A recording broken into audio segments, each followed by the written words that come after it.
Yeah. No, I really can't complain. Wave. Yeah. Hey. Everything is straight.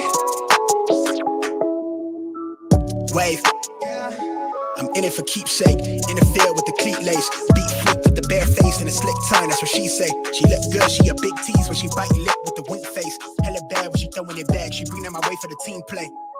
For Pete's sake, I'm above average, I padded my stats. I gotta matter what he say. I'm the 2010, got LeBron James off the backboard, type of bad boy. Hold it down for the task force. If I run his face, then you ask for it. Niggas cross need to laugh more. I keep it 100 on dashboard. The live show needed passport, cause the beat bounced to the cap torn. Feel like I live it fast forward, but I asked for it. Misfit, got a quick lit on a crash course from the tattered garment to the tabloid. Spoke how I live it into existence. I'd be ahead of myself, but the bank account did drop up a couple figures. Feel like nobody could fuck with us. I'm a flight risk. I play among the stars in the Hollywood Hill, the space station couldn't even get in touch with it. Praise faith that I stuck with it. Wave. No, I really can't complain. Everything is straight. I've been on the way. But everything I say turn into the real thing. I tell her run it up, cause you know it ain't a thing. We made it out the slums with the words on the page. Everything is straight. I've been on the way. But everything we say turn into the real thing. I've been living like I'm famous. Like I don't show my face, as I'm jumping on the stage. Like I'm living in a daydream. Thoughts and imagination. She only want me when she fake. She quick to tell me I'm a fake. She ain't told no lie, she love it when I catch my cadence. She gone off the deep end, pull up every week, and I hate to let her down, but I'm in a fast life, so they never slowing me down. Heartbreak, dropping like an no sleep out. How you switch up, you always help me down. Wonder why I turn into a cold of me now. It could be worse, right? I got where I'm at without no work-life balance. You tell me that it's love, but I'm knowing that it's madness. Squad with me, God, cut us for the same fabric. No, I really can't complain. Everything is straight. I've been on the way, but everything I say turn into the real thing. Tell them run it up, you know it ain't a thing. We made it out the slums with the words on the page. Everything is straight. I've been on the wave, but everything I'm saying turn into the real thing.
Guys, listen up. As you get older, the best way to continue to look young, exuberant, and vibrant is to continue to take care of your skin. That's why I'm excited to have Tige Hanley as a sponsor of today's video. You heard me talk about them before, and you're going to continue to hear me talk about them because I believe in their products and the positive impact that they have on every man's life. Tige Hanley makes taking care of your skin so easy. They provide you with all the products you need and nothing that you don't.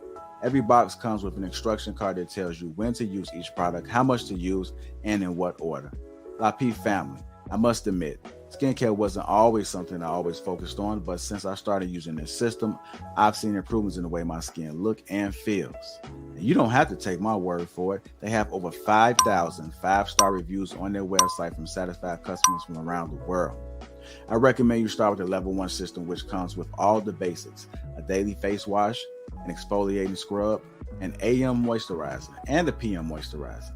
In addition to amazing skin, members of Tige Hanley get tons of benefits, including at least 20% off retail price, the ability to customize your box, pause or cancel at any time, and free US shipping. And because Tige Hanley is sponsoring today's video, they're offering my viewers a great deal. Just click that first link in the description and you'll get 30% off the first box plus the free gift. Seriously, that's an amazing deal. Even though it's too early, as I often say, it's never too late. Click that link and get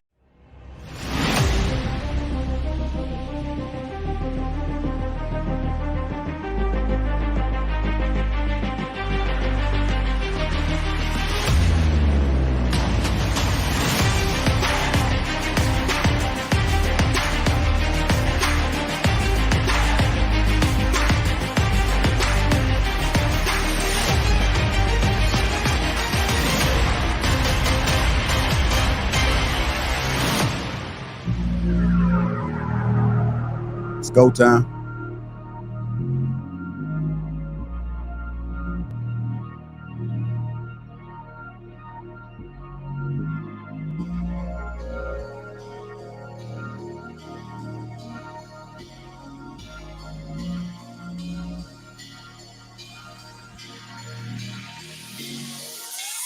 What's going on, family? Welcome to Lapeef-ING Sundays on the Lapeef Network. Let me go ahead and introduce the crew. We got Eve. We got Hink in the basement. Miss Golden Courtney, Rhea, Luis, Cam, Bruiser. We got Balance. She'll be pulling up too. Me and myself on Lapeef JR. Welcome to Lapeef Sundays. What's going on, family? What's going on? How y'all doing? What's good? What's good? Good. What's good, everybody? Yeah, good afternoon. Yeah, I had some sauce on the beard, man. I had to pull it together, get myself together, man. I'm like, damn, I think it was that bad. That's one of the problems of having the beard. He probably know about it. Luis too. Luis, I see you get massive there, brother. A lot massive since last time. Yeah. So to you, Bruiser. What's up, bro? Hey, JR, it's never an issue when you have a beard, brother. I promise, believe that. Okay. I hear that. Balance was there, should be pulling up, man, but glad to see you guys in attendance. If you haven't already, make sure you hit the like button. Also, make sure you subscribe to the channel. Shout out to the sponsor, Tige Hanley. Uncomplicated skincare for men, 30% off along with a free gift. Feel the Tige, as I always say. Tige got a lot of good products, man, for everybody that has that bad skin. So glad you to go ahead and get the Tige, man. Get your Tige. Feel the Tige. Tige is a good thing. It's a good thing. With that being said, it's going to be a good show. We got a good show in store for you guys. Let me see who we got in the chat already. Shout out to all my Green Gang. If you would like to become a part of the Green Gang, that link is pinned to the top of the chat. Shout out to Treese, Marquise Keys, Ronnie, Sean Gates is in the building. Who else we got? I'm just trying to name all my green folks. See Kelly Connections is in there. Ed Hill. Shout out to all the Green Gang. Again, if you want to become part of the Green Gang, Enos and the accountability partner was here early. So salute to you guys. Click that link at the top of the chat and go green. That's the only way to go. Super chat already. The sophisticated jerk $10 says, I will like to give a shout out to all the liquor stores. Okay. Starting already. But don't worry, man. It's safe here. You're safe here. Let's go ahead and dive into our first topic. Y'all ready? Y'all good? Y'all mighty quiet for a Sunday. I think we're just ready. Are y'all just ready? Yes, let's get it started. I'm Okay, excited. that's more like it. Speak up louder. Come on. Let's get into it. Yes, I'm drinking my green tea, so I'm ready. Okay, that sounds more like it, man. A little ratchet, but you know. You got your water. Eve has the water today. Eve has the water today. Yeah. I needed some little I got my energy. sparkling water. Yeah. Y'all. Keeping it G today. Okay, keeping it G. I'm gonna get this show started, man. I know it's been an eventful weekend for some folks, but let's go ahead and get it going. Our first topic of this early afternoon, for everybody now. Well, at least West Coast may not be, but early afternoon, late morning, however you want to look at it. How to submit to women. How men submit to men. Sorry, it's too early. Got a clip on play for you guys. Have a man that's willing to make certain sacrifices. He's willing to sacrifice his rest. He's willing to sacrifice his happiness sometimes, right? You know, in order to make sure you're straight. That's actually a form of submission. And so that is a man surrendering it in his own way. Just looks a lot different. It looks extremely different. Every way that a man loves his wife is a form of submission. If a man is a protector, right? If he is willing to lay his life on the line for his woman, right? If he's willing to die for his family, there is no, that is the ultimate form of submission. So it's a little different spin to it because we often always talk about the women submitting to the man. In this particular video, she states that men don't realize it, but men submit to the women. Men submit to the women. Let that sink in for a little bit. Is it true? What are you guys' thoughts about it? Who wants to go ahead and tackle this first? I agree with that. I think that in their own right, men have their roles that they play just as a woman. When we talk about equal rights between gender roles and things of that sort, I think that they equally, in part, play their roles. I think that she did a wonderful job breaking down that description of what that is. It's a combined unison. It's not just one. And I think men sometimes do get overlooked by that. Okay. Let me go ahead and get a brother in there. Go ahead, Louise. What are your thoughts about it? How men submit to women? I think that it's true. I mean, I think that there are certain things that you delegate to your woman, you know, that they might have better strengths, better insight, and you kind of lean on them to kind of take over a particular, you know, task or, you know, effort in the household. And I don't think that a man needs to know everything, but I think he needs to know enough of everything to kind of familiarize himself with how to handle situations.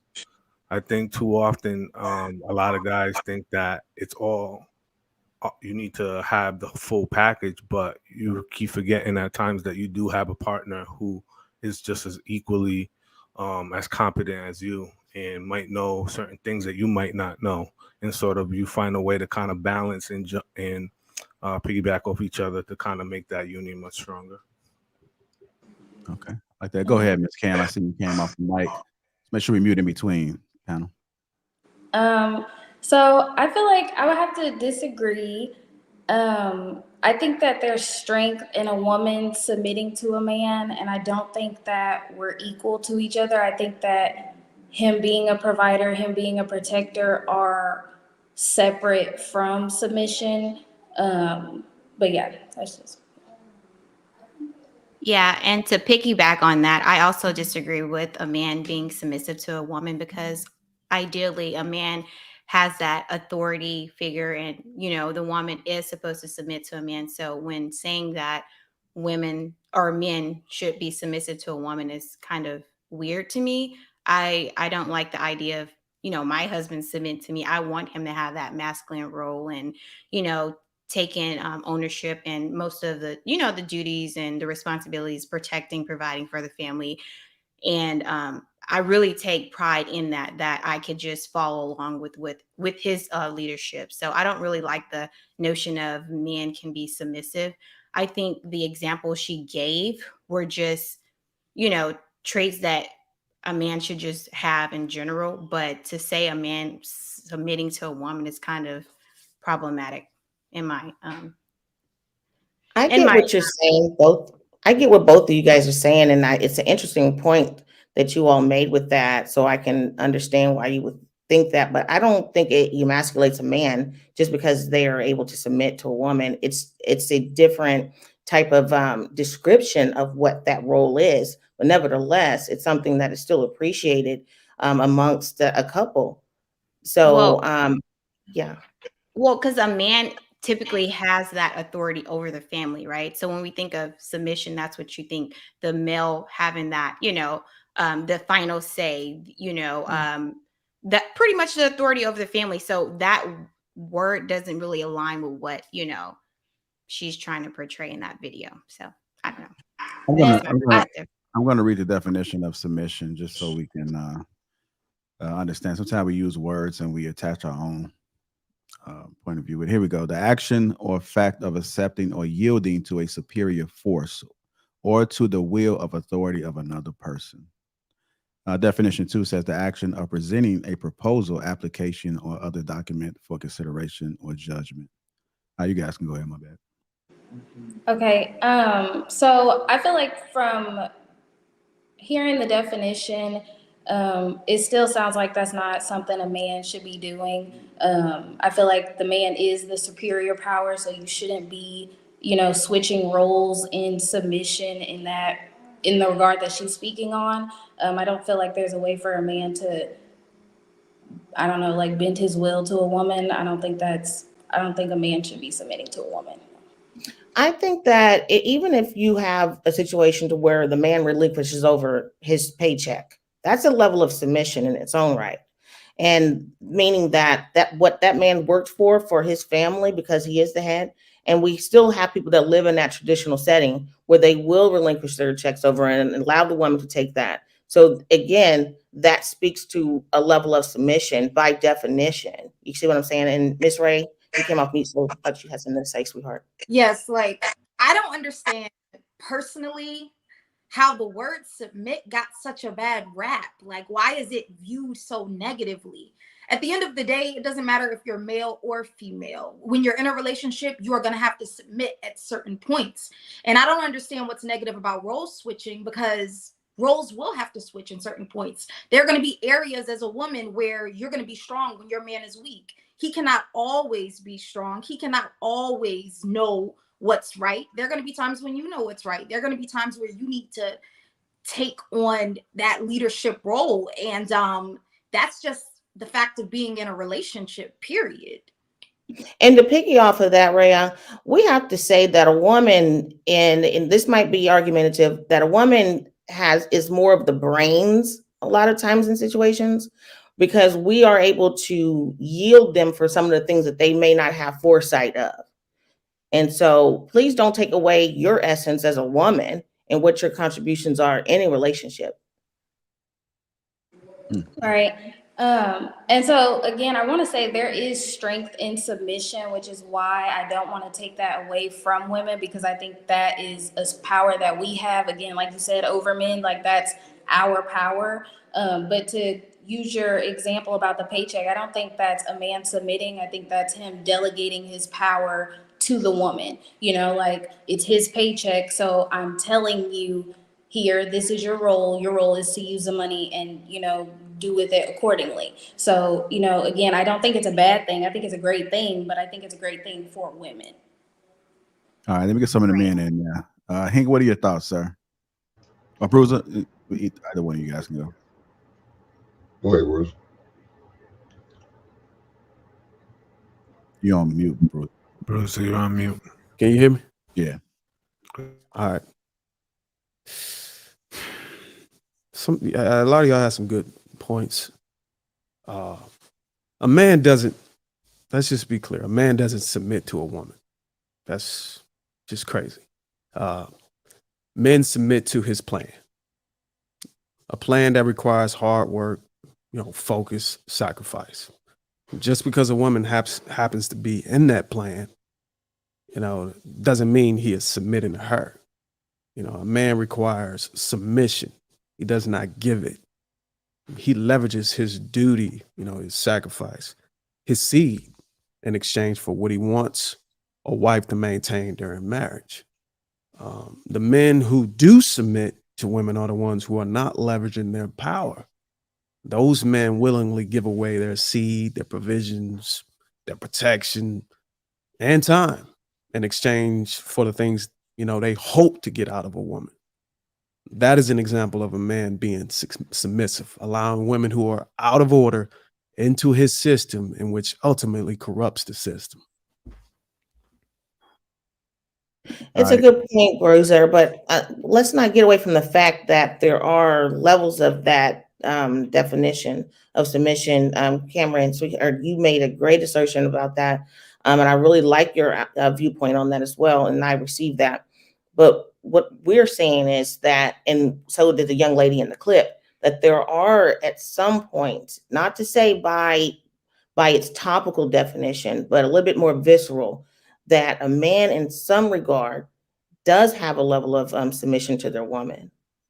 And that's what we don't want to take away that point, because you guys make great points. Men don't what would submit be to an women at all, example, period. Eve? Like I said, we submit to the plan because whether you like it or not, regardless if it's you or if it's the next woman that's willing to cooperate, regardless of who it is, our bottom line and our focus is going to be straight laser, especially when it comes to marriage and our kids. You don't give a damn who that person is. If you ain't with it, you can be gone. We ain't submitting to you. We submit. Can a woman require and something from a man? Is a woman allowed to have requirements of a man that they choose to court, date, and marry? Yeah, but her requirements need to line up to what she's actually qualifies for. For sure, but it would still be a level of submission of that man, correct? No, it's not. We don't submit to the woman. The woman submit to us. Okay, go ahead. Can I ask, where did men submitting to women come from? It never came from nothing. It came from some foolery, some foolish woman making a statement like the one in the video. We ain't never submit to no woman. They wanted to be like that, but that's not how we roll. So, Eve, do you believe that men have the final say in a relationship? Absolutely, I do. I'm not anti-man in what their role is. It may seem that way, but that's quite the contrary. I think that I'm looking at things on more of a visceral level instead of just, from its exterior. I think that in any case, when you choose a mate, that is contingent upon what those expectations, what those values, what these same belief systems that you hold with that person. And so with that, to a degree, you both have to submit to one another in order to make that unionship. And so if you see it from the way that I'm saying it, by the way that I'm looking at it, not just by societal norms, but by things a little bit beneath the surface, if you will. Do you take the official definition as, like, do you not agree with the official definition of submission?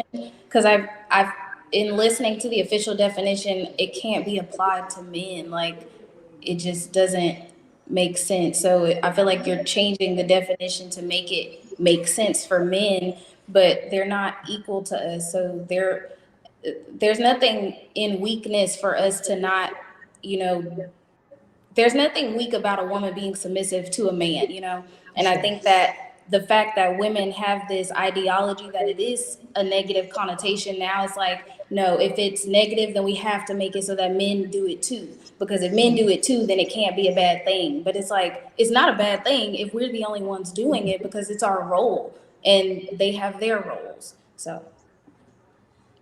For sure, but does it say in the definition that it's specifically designed for a man? Submission is designed for a man. Does that say in the dictionary? And we have to put these things in perspective, because it doesn't just specify that for a specific gender. It's a umbrella, if you will. Right. And so, no, it doesn't say specifically, this is only a female thing, but neither does it say cooking is only a female thing. But we do say that women should be the ones in the house cooking. So I don't think it has to explicitly say, verbatim, this is a woman's job, this is a man's job. But I think we can imply based off of how we are, raised and how we're socially supposed to be, that it's supposed to be the woman's role, in that, just like protection, it doesn't say a woman is supposed to protect, neither does it say a man is, but we imply that to men. You got to understand this stuff is coming from, we're talking about natural order.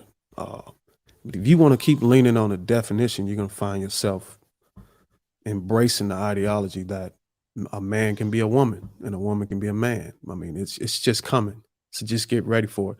But you still got to be able to reserve that natural way of thinking on how things are supposed to be. Just because the definition is starting to change, it's me personally, it's not going to change my opinion on the way things are supposed to be. And I got nothing against anybody who wants to identify as something different, but for me personally, I'm sticking with the facts. Well, you want to get Ray in there. I know she's been trying to speak. Go ahead, Ray. Yeah, so with that being said, I have something to say to both Cam and to Bruiser. So with Cam, this is no disrespect, but I'm honestly just sitting here reeling because I've never heard a woman speak this rhetoric the way that you're speaking it right now. And I mean, it's kind of makes me sad, honestly. It kind of makes me talking about sad. me? What was that? Are you referencing me? No, I'm talking about Oh, okay.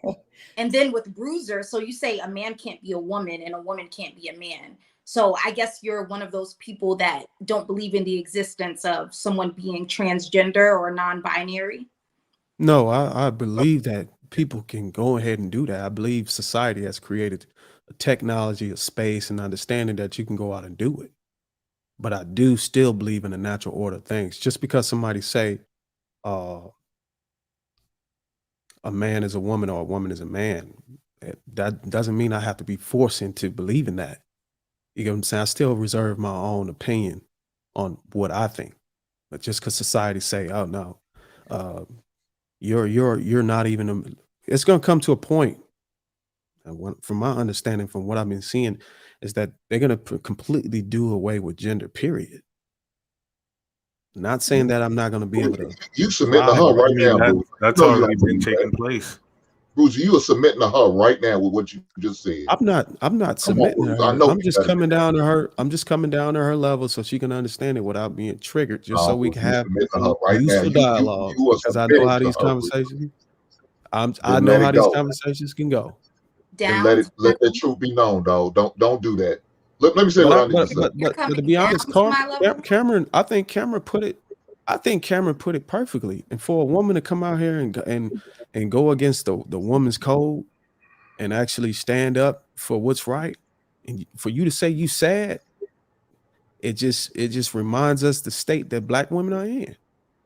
Well, let me go, man. For y'all, hold on, y'all get to running off at the goddamn mouth.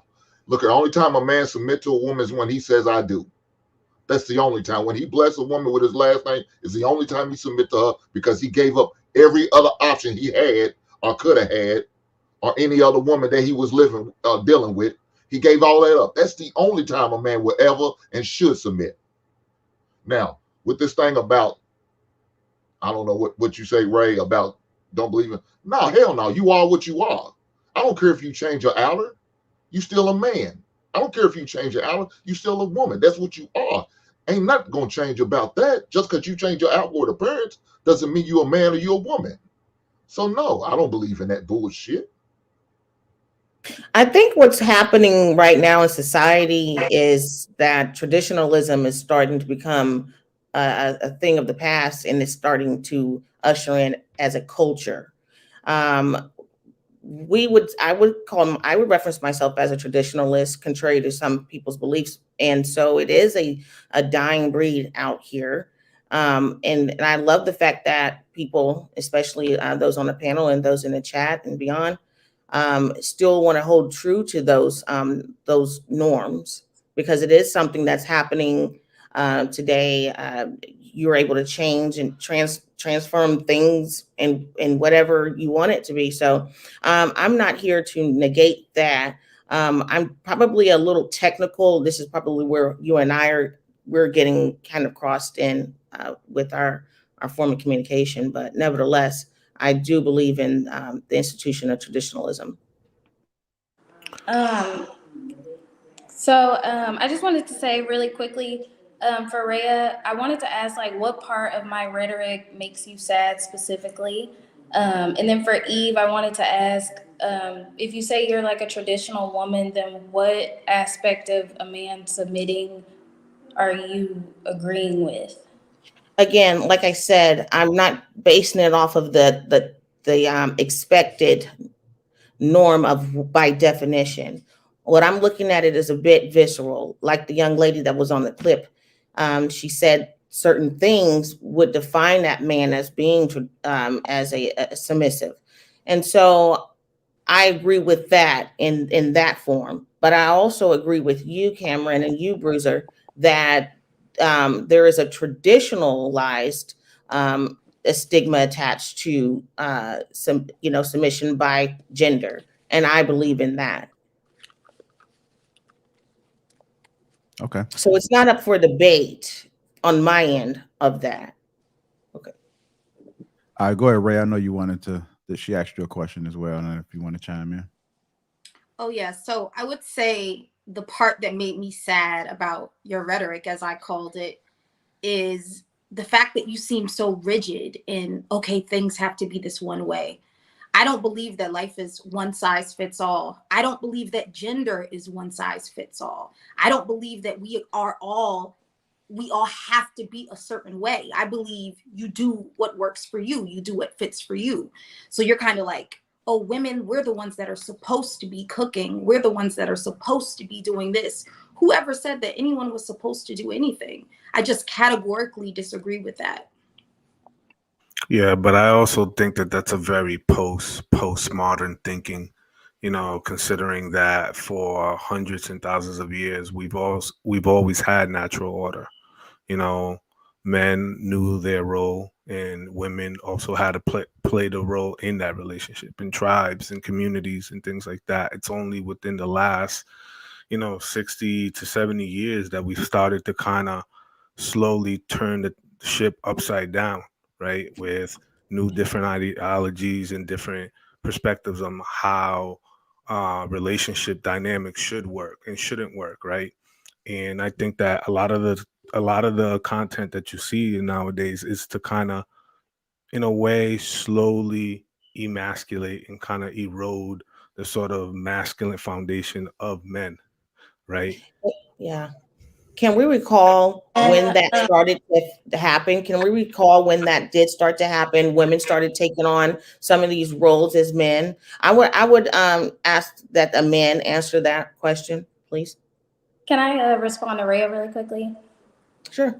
Okay, so I just wanted to respond. I think it's sad that as a woman who can only create a man or a woman, that you think gender is fluid.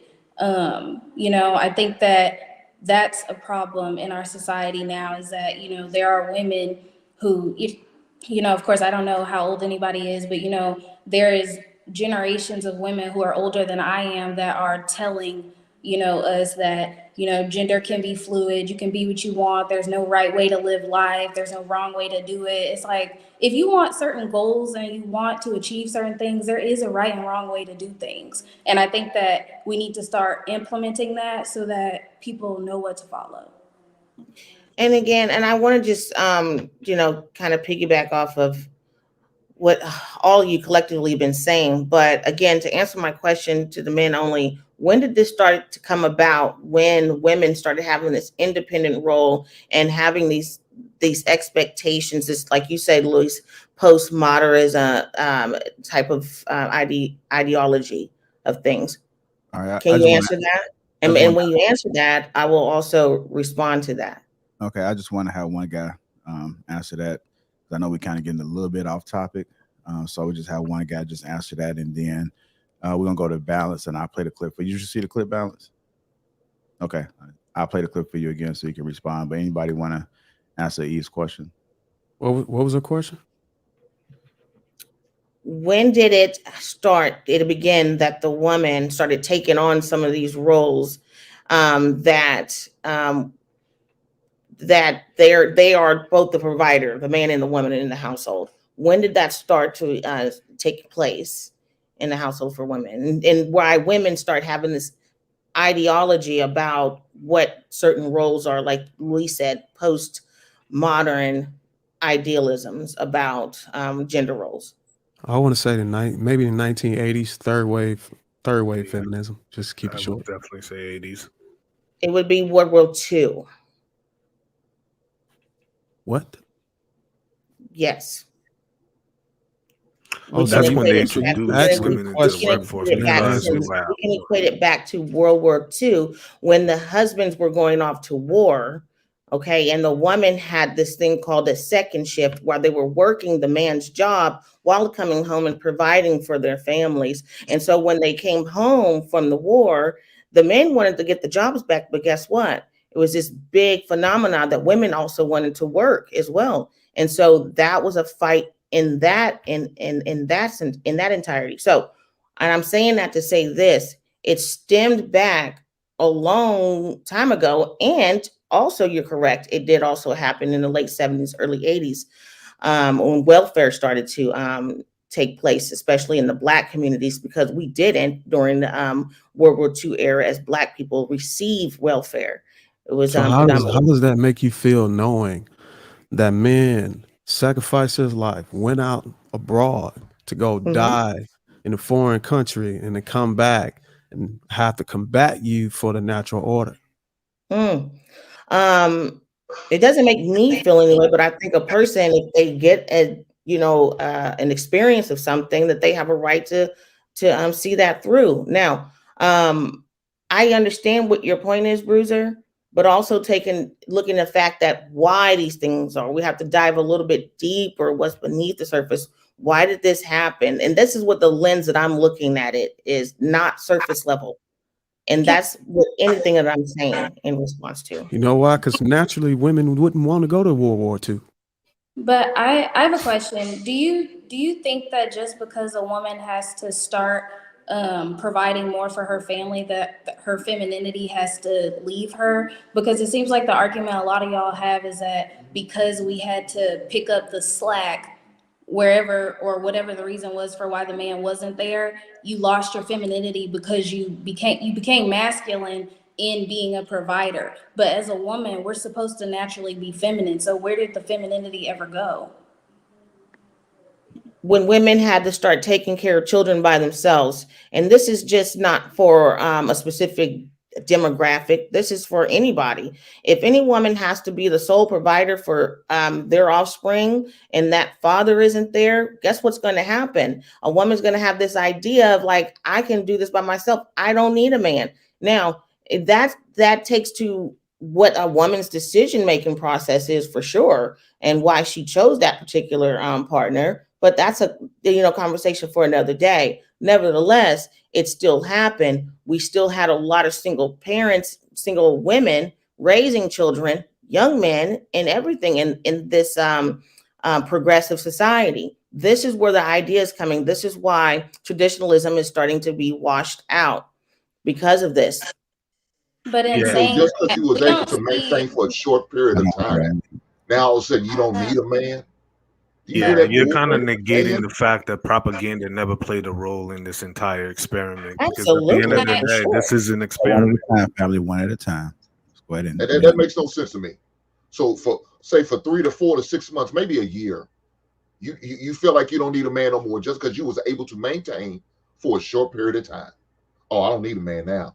I figured it out. I got it all figured out. Until you don't. All right, hold on, you guys. Let me get balanced in there. I know we still got to get to her to answer the question, and also if she want to chime in on this. Go ahead, Miss Balance. I just came in, so I'm assuming you guys are talking about men submitting to women. You want me to play the clip for you or no? I mean, if it's short, if it's long. They're short. They're short. Oh yeah, okay. All right, here we go.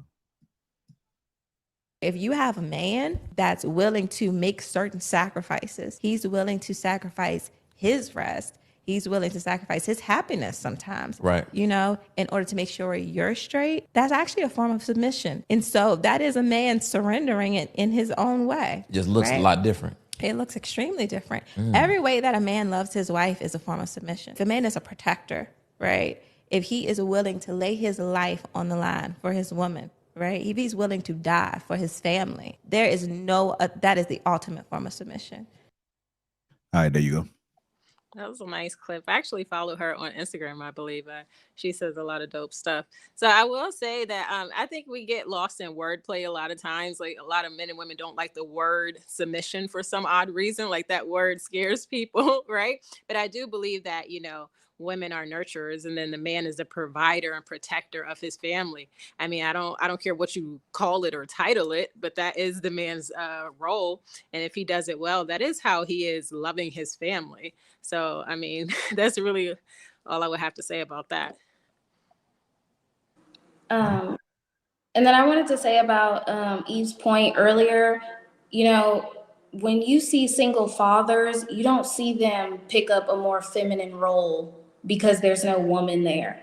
And so I still feel like the rhetoric doesn't work because you're saying because she has to pick up the masculine role, you know, she's losing her femininity. But a single father is keeping his masculinity and he's not gaining any femininity because the woman isn't there, you know?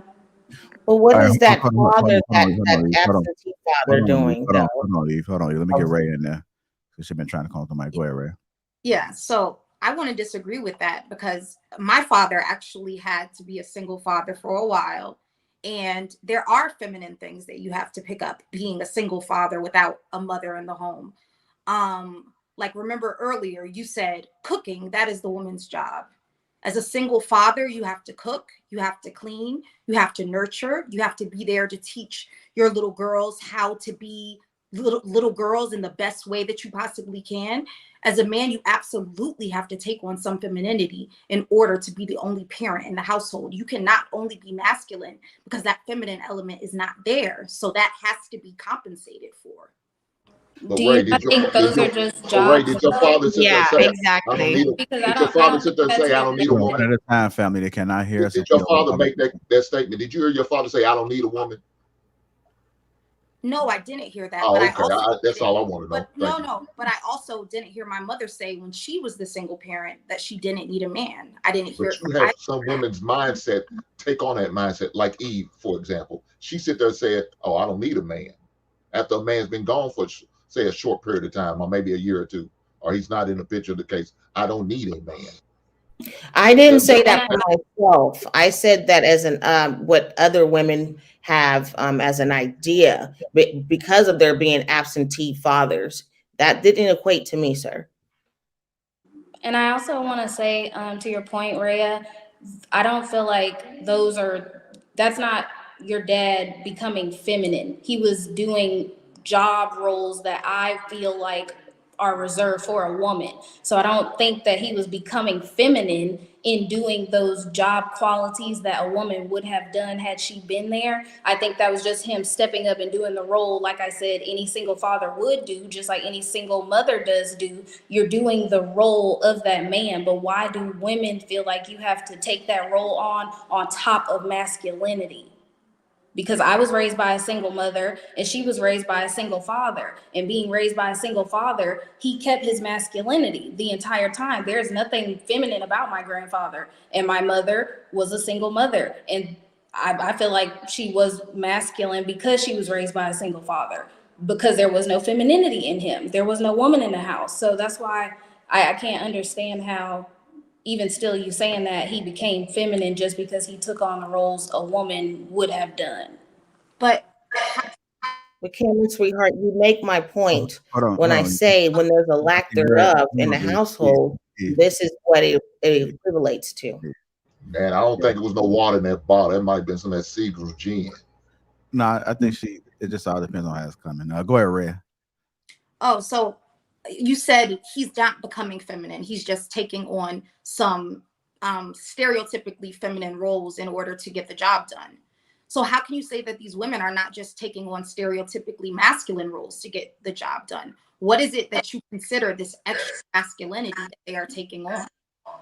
So I agree that they are just doing just that, but they are also now saying, I need a man to put me back in my femininity. And I'm asking, where did it ever go? Because as a woman, it should have never went anywhere. And women are saying, I'm masculine now because I'm a single mom. I'm masculine now because I don't have a man to do these things. That should not make you masculine just because you might have to take up roles that a man would have to do. That doesn't make you masculine. That's like, it shouldn't make you masculine.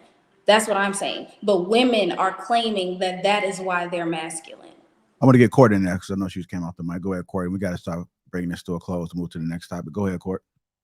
No, I just wanted to say, like, the bigger picture is a man does not submit to a woman, no matter if he's washing the dishes, changing diapers, cooking for the wife. It's just compromising, knowing that your wife is lacking in this area. Let me pick up the slack.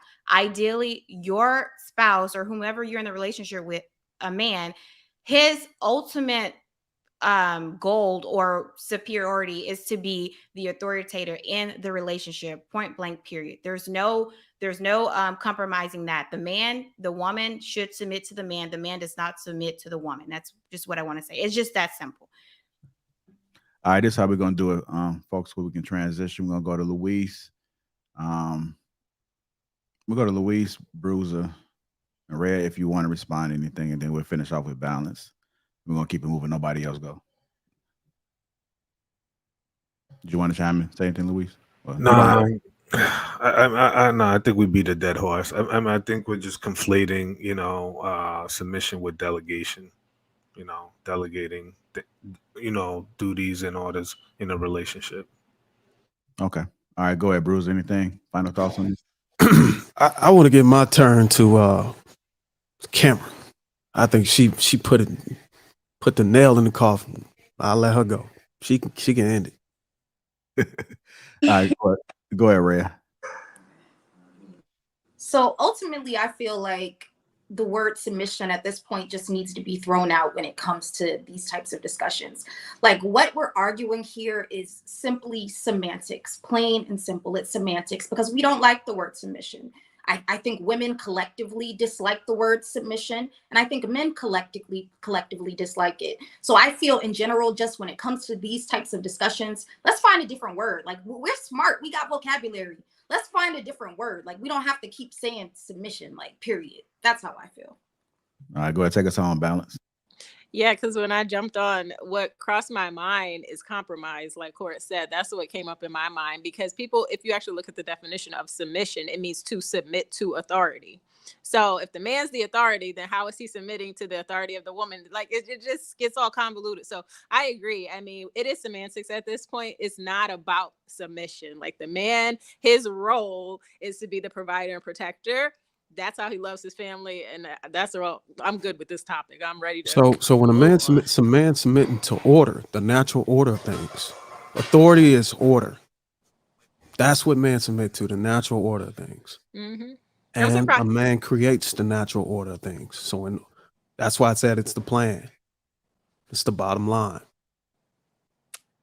All right, Bruiser, you got the tie on today. Okay. If you guys just tuning in, welcome to Lapeef-ING Sunday. Make sure we get the likes up. I got confirmation that the likes do not match the views right now. So if you haven't already, hit the like button. If you're not in the chat, hit the like button. If you like the stream, hit the like button. If you don't like it, then do the thumbs down. I mean, hopefully you like it. Hopefully you're gaining something for it. Shout out to the sponsor again, Teach. Let's go to get to these super chats real quick and we keep it on moving. Keep it moving. DAP says wrong. What we do is sacrifice. It's not submission. Enos says this Eve is no fun. Evie wants you to go ahead and pull up. So Enos again said woman's submission is her strength.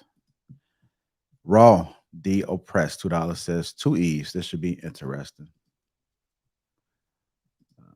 Real 83. What up to my people, Eve? I totally disagree that women are the brain of the relationship. Men are the wisdom and structure of the relationship. Sibilance says, no, Eve, you are wrong. You need to make 3 lefts to make a right. Sibling says Eve need to change her name to. Sibling says we are not obligated to believe anything that you believe, so quit shaming ladies. Sir Shot says we appreciate you, Cam. Stand up for men and kids. Sherwin Thomas, $5. Also, remember says a man who is a leader recognizes the strength in his what is it? Shout out. So other. Help me out, family. Significant other. Significant other. Okay, and allows her to lead in her strengths, but the ultimate burden and responsibility fall on him. I'm old school. I'm usually just typing words out, man. Y'all be having. Search Shot 87, $2 says Hink stat line 30 points, 14 rebounds, and 10 assists. MVP. Shout out to Brother Hink. Michael Richardson's $5 says female and male only. Sorry, I do not follow society norms. Search Shot $10. No skits, so $10. Lapeef, please do this topic. Women need to understand that women's rights and freedom is backed by strong men. Marriage, politics, and sports, $20 says Bruiser makes men sound as paranoid about the word submission as women. When a man gives his 4 P's a La Crimson Cure, how is that not a form of submission? Siblings rivalry says no, Slurzilla. You are not a traditional anything. Ennis Luby says, damn, Ray, pretty, but she had that mad rapper face since the start of the show. Hink, speak louder. They didn't hear you. Dap says for Hink and Cam. L. Nixon, the voice of reason, says Lapeef was good. Hink, hey, Raya, Bruiser, panel, and chat.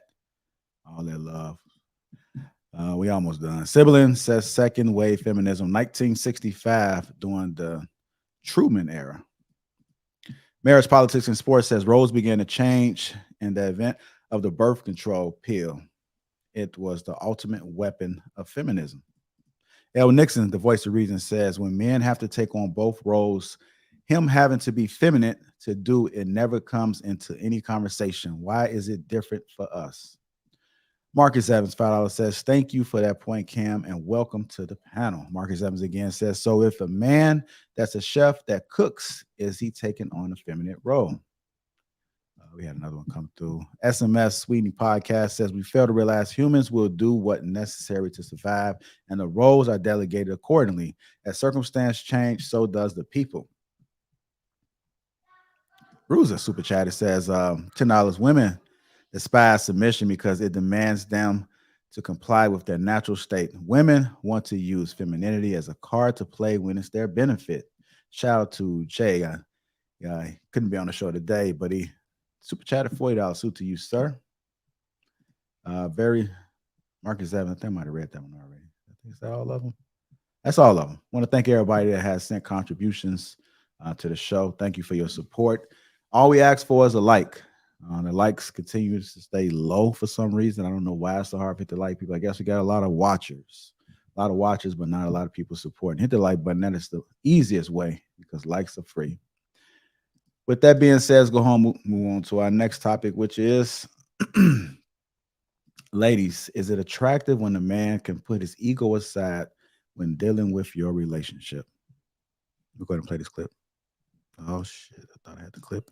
Put in there. Give me 1 second. We're going to put the clip in there. Everybody doing good? Everybody good? Yeah? We good? Good day today. Yeah, you got that hurt feeling report on standby? Oh, Hank.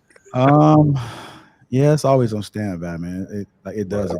We had a few people fill it out, and then they wanted to escalate it, and we have to follow up with the individual to make sure that we did address the issue, and we had to hold some people accountable. And I mean, some people have some time. It gets a little complicated. It does get a little complicated. Well, I didn't get a call from HR, so I guess I'm free and clear right now. Oh yeah. You free and clear. Nobody put any calls in on you, Hank. I think it was resolved on the service level. So I guess y'all chose to handle it amongst yourselves. Either y'all talk to y'all local chairman. I don't know. I do, or it never reached management. So now let's go ahead and keep it moving. Here's the clip, y'all. To see a man like really step outside of his ego like acknowledging this is ego and I'm gonna put it to the side. Like I feel like that's just a whole different level Very of maturity, and that's a complete green flag for me, because a lot of men, like, their ego or their pride driven, right? So it's like so many of those things cloud what they're capable of being, or the type of treatment they're able to give a woman, or even just the outside judgment that they perceive from other people that prevents them from doing things that may make their lady happy, because it's simpish, right? When I can remove all of that and I can be who I need to be because that's what makes you the happiest, like, biggest green flag. I want to start off with the ladies, of course. I mean, I think they well equipped to answer this question, and then men, feel free to chime in on the back end and give our thoughts. Ray, I seen you came off the mic first. You seen the video. We often talk about men's ego. What are your thoughts about it when a man can put his ego aside when dealing with your relationship? I think it's absolutely sexy for a man to put his ego to side. I feel like I feel like with Black men, it's kind of touchy, like, because during slavery they were stripped of their masculinity, and post-slavery segregation, it was kind of hard for them to be as masculine as they wanted to be because they had so much against them in the system. So I feel like for a Black man to be able to set his ego to the side, set his pride to the side, and say, baby, I want to please you. I want to make you happy. I love you. I care about you. I think that is one of the sexiest things that a man can do, period, because it's very, very difficult. Okay. One of the ladies was want to go next. Make sure we mute in between, family. Can I go? Yeah, you can go. Go ahead. Okay.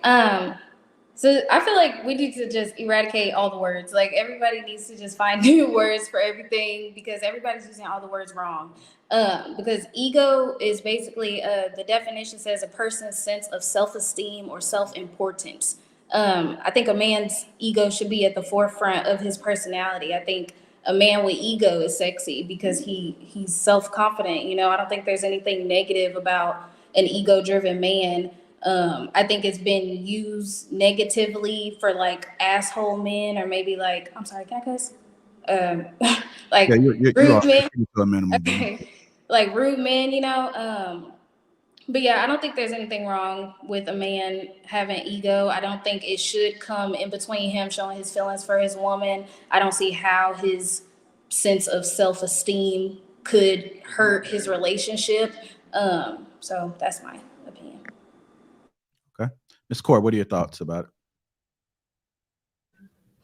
Yeah, so absolutely. I do love a man that has a good ego, but I don't like a man that abuses it in a way. Like, I know that, you know, you are self-aware and you want to be relevant, but don't abuse it to where you're taking advantage of women and, like, you know, throwing your weight around. So there is a fine line between, you know, acknowledging self-awareness and abusing it. And I do appreciate a man that is self-aware, but don't abuse, you know, your power in a way. So, yeah. I'm gonna have to disagree with the ladies a little bit, because I was just what came to my brain immediately was like the 7 deadly sins, and we all know one of them is pride, and ego and pride are synonymous. So a lot of times I think a lot of men are in jail right now because they couldn't control their egos. A lot of men are dead right now because they couldn't control their egos.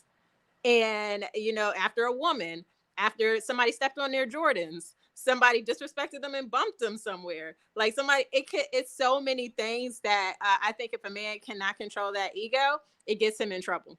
And that's women too. Don't get me wrong, women too. So it's like alarming. You know, you guys know my name is Balance, so I like to bring balance to everything. Yes, you need a certain amount of. You know what, JR? I'm not even mad at that one. You need a certain amount of ego to make it into this world. You have to have self-confidence to believe in yourself.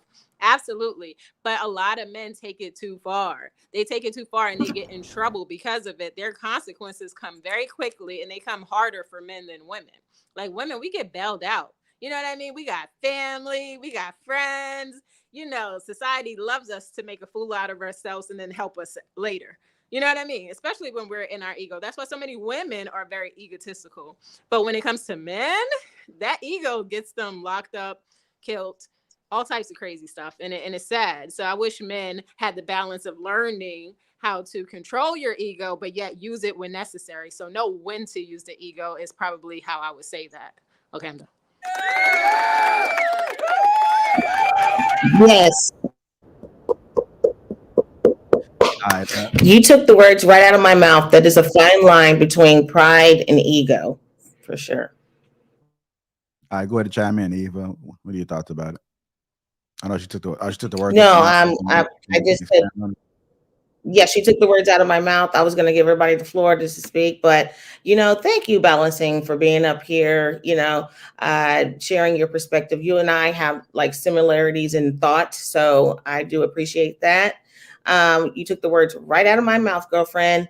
I think that men ride a fine line between pride and ego, and I think it's okay to have a perfect balance of both when it comes down to it. You have to be able to have self-control. If you don't, then it leads a path to destruction for sure.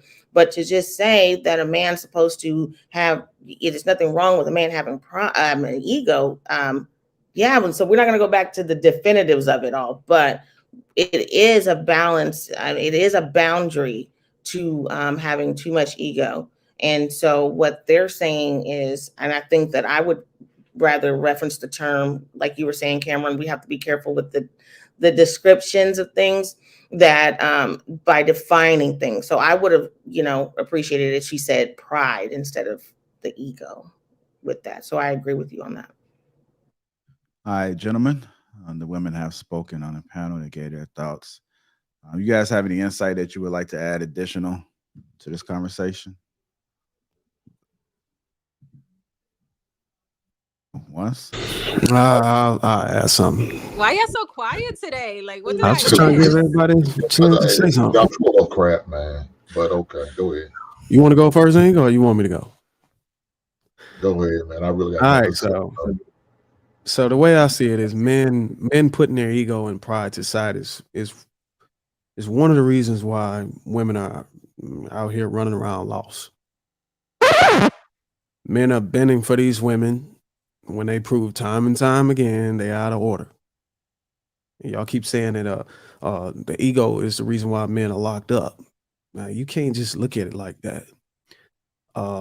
Nobody said anything about a man having ego whenever they accepted the benefits of the Great Society Act, when the government told you to put the man out of the house, and then he goes out in the streets and he get into trouble and then he goes to jail. Nobody said nothing about ego then.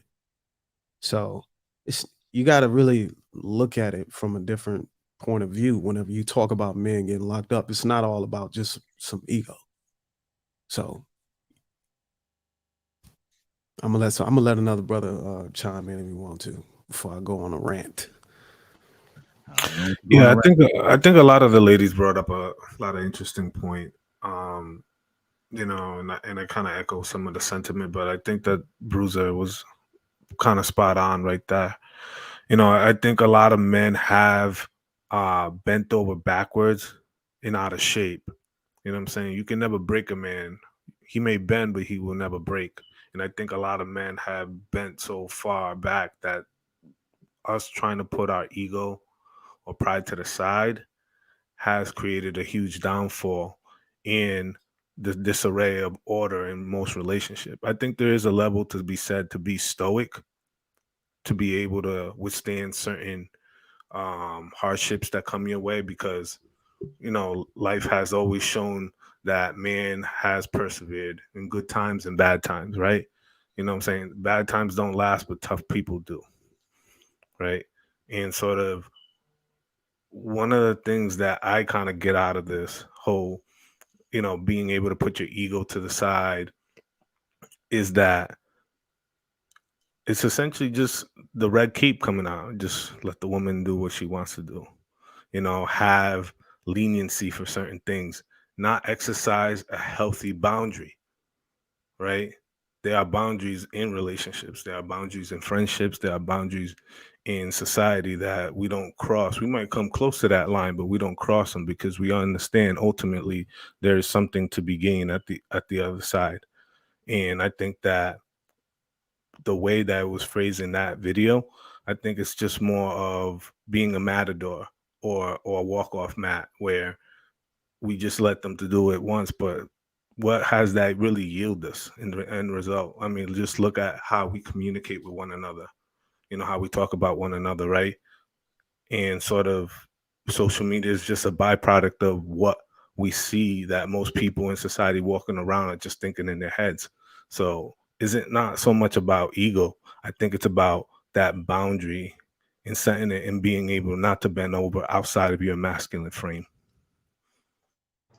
Man, it seems like everything about it, man, y'all just want to remove that. Y'all don't want none of that to be in an equation at all. So y'all don't want no husband, y'all want a wife, ladies. Y'all don't want a boyfriend, y'all want a girlfriend. That's what you want. So why don't y'all just get y'all hermaphrodite and enjoy yourselves with them?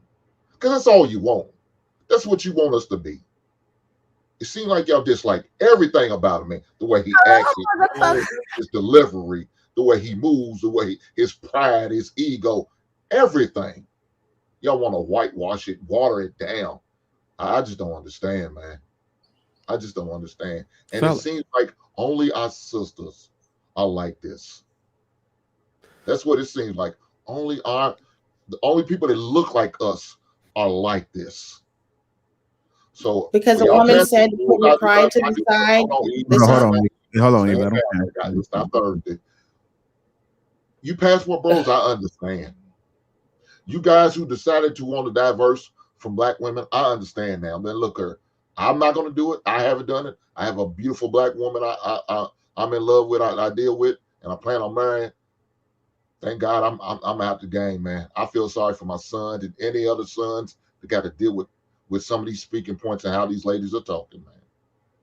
Listen, I seen Ray, Bruiser, Ray, and Balance. I know you guys were trying to chime in, so I want to go first. So what only thing I wanted to say is, first of all, I've married a beautiful black woman. I'm not all out on black women. I appreciate some of the ladies on this channel actually remind us, man, that there are some black women out there. There's still some good black women out there. So I appreciate the sisters on the panel still pushing that and promoting healthiness. But fellas, when women want you to put your pride and ego aside, usually means she wants you to accept her after she's been ran through, or her shelf value is around 50%, and she wants you to pay for a price. That's typically when she wants you to bend and put your ego and pride aside. Just to keep it short. All right, go ahead, Rhea. And Eve, I see you. Let's go to Rhea, Balance, and Eve, and get Ricky in there. Okay, so I wanted to say to Hink, you said, you don't want a husband, you want a wife. Well, me, I'm polyamorous, so I want a husband and a wife. I want both.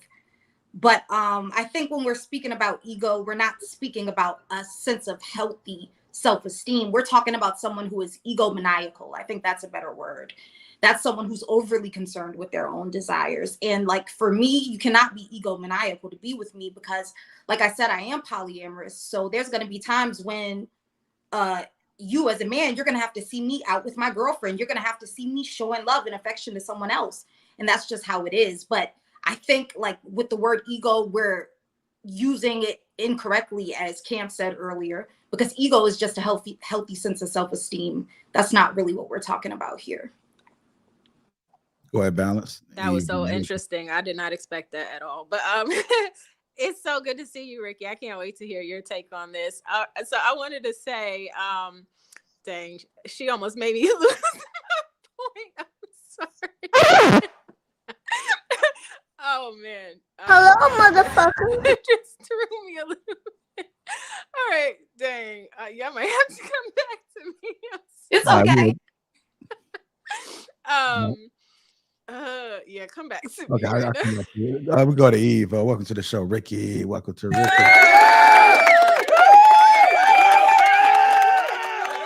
All right, go ahead, Eve. I wanted to respond to Hink, and I didn't know because he was going left with the topic at hand as it related to egos, pride, and all these things. I think you kind of took a left field with that. You kind of showed a lot of compassion, if you will. But I also, this is going to go off topic just for a little bit. How do we feel about pick me women? How do we feel about that? See, these are YouTube terms because according to YouTube, No. Just see. I'm just curious about how women up here feel about pick me's. What's a pick me? What's a pick me? You would have to give an example of a pick me because I think people would call me a pick me. So what's your what's your example? Yeah, it's just like it defies everything that, like, we're just having a conversation, right, about some simple things, and then a woman would go this way to it because they think they will appease a man. See, man, you sit there and said you accuse me of taking a conversation left. But what are you doing with this statement you just made? That's a good point, Hank, because God damn, man. Because I think even to talk about like a pick me, you know, a lot of times us women that come on these just did she leave? Nah, she frozen, so I just took it. Okay. I thought she was gonna hit she might have went to hit that bottle. My bad. A lot of times when we do come on these panels and we say things that are in agreement with men at all or praising men in any way, now we're just trying to appease men. Sir, now if I began to, I'm sorry, because I don't want to derail the show, but Hank, whatever your name is, sir, with the gap tooth in your mouth, you keep on making these sideways comments, but he keeps making these sideways comments and we're not checking him on it, okay? You need to be mindful of what you say to people, sir, because I will burn you to a crisp. You understand me? I'm really up here trying to be civil and have a, dialogue with some mature people, but you, as old as you are, 50 plus, I'm sure, keep on having things to say. Sir, be a mature, older senior citizen, sit up here, have input, and make sure that it has some relevancy. Okay? But you're not going to keep on sitting up here talking. I got you, man. I got you, man. You're not going to keep talking to me like that old man river. Shut up. Hold on. Don't keep on referencing me about nothing, honey. Because my life, Eve. This is not. I'll walk around your whole little life. Eve, we're having a good dialogue. I think you're doing good. Don't go left. Hank. I got you. To answer Eve's question, a lot of times we're in agreement with men. We support men. We love men. We praise men. I'm not trying to appease a man by saying this. This is my actual thoughts and beliefs. And a lot of women who may be against men and look at it as a gender war, then if a woman is saying something praising a man, then it's like, oh, you're just trying to appease a man. No, these are our honest thoughts about men. Maybe it's just different than your thoughts about men. But it's not that I don't say anything to appease a man. When I speak, it's my pure truth. So a lot of people will consider that a pick me because I don't hate men. I love men. So, I mean, maybe that's just how you view it. No, and I wasn't even referencing you. I'm just in general. I was speaking in general. I was answering in general. Go ahead, as a woman who's called a pick me. We gotta get Ricky in there too. Yes, Ricky. Go ahead, Ricky. What's good, everybody? Happy Sunday. I pray everything is good with y'all. What's good? What's going on, Ricky? Everything's everything, man. As far as the ego, man, ego is necessary for me. It's necessary and needed, right? Because a man needs to have a certain confidence in himself to move mountains, to get things done. Now, I understand our black women don't see us as such, but that's what's needed, right? Now, when y'all talk about an unhealthy ego, I'll tell y'all within a relationship with your woman, there is no ego, meaning you don't allow pride and stupid stuff to get in the way of listening to your woman when she's talking to you about something, right? Your woman, not no side chick, not no potential, your woman, the woman you dedicated yourself to, the woman you choose to spend the rest of your life with, right? You have to have an open door to communicate, for her to communicate with you, to understand. And sometimes the same way with females, men allow to let their ego get in the way of a discussion, right? And when your ego's in the way, it's going to destroy your capability. Sorry, guys, it's going to destroy your capability to be able to understand what's going on. That's where ego plays no part in a relationship, right? My girl should be able to talk to me about anything, and I should be able to give her an honest answer with no colored lenses, right? That's when ego becomes a problem. When you think you better than me, so you don't have to listen. Right? Ego plays no part in somebody you with. Now, again, if you in a relationship with a person that you even got to question this stuff, you shouldn't be there in the first place. You shouldn't be there in the first place, but that's a different conversation. As far as the pick me question, y'all women, I thought y'all like men. Don't y'all want to get picked by men? Right? Why are you asking the ladies how they feel about pick me's, right? They ain't trying to get picked by no chick unless that's your thing. Because it comes off as a sign of desperation and not just being confident in self. That's why I asked that question. It comes off to Not a sign. relative. Hold on, I didn't relate that to anybody on the You gotta panel. let him finish, Eve. You gotta let him finish because Ricky has long pauses, so just he'll let you know when he finished. Go ahead, Right. brother. So the thing is that men are pick me's. We go out in the world and we chase our purpose and we get the bag. So when we find a woman that we want, that they choose us, that we choose each other. So I think being a pick me is a redundant, stupid conversation. If it's somebody you want to be with, you want them to pick you. That means you got to have certain qualities, move a certain way, act a certain way, think a certain way for that person to pick you. So it's a dumb conversation. Everybody should be wanting to get picked by the person they choose. I think to answer Eve's question, well, first to Hank's point about like women wanting to demasculate men, emasculate men, I definitely believe that that's the trend. That's what we've been brought up and taught up, and that women that, you know, have points like mine or balancing or, you know, golden, anybody that feels like, you know, yes, I want to be picked by a man. Yes, I feel like there are traditional roles that we should both be doing, that it's wrong or that I'm desperate. And it's like, I'm confident enough to believe that I'm a pick me, you know? And I feel like women that can't be picked are the ones that are more upset at pick me's more so than women that portray or are called pick me's. And then, yeah, that's just.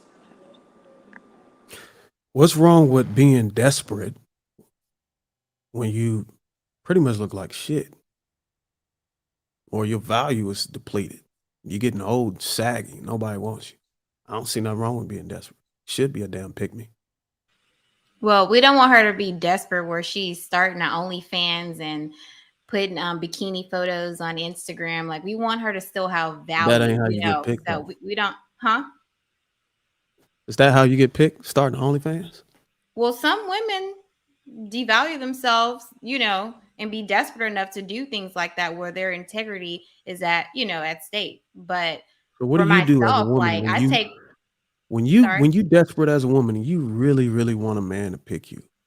What avenue of approach do you take? Me personally, my integrity is everything. So you would never see me on IG or anywhere showing my body, exposing any of that, because that's for my husband, you know. But you So have why women out here associate OnlyFans and Instagram and all this stuff with being picked? desperate. Nah, they're not Getting the desperate for a man to BBLs, pick them. They you want want the clout. attention. You're going to get the lipo surgery, you know, all of that. That I feel like is a pick me.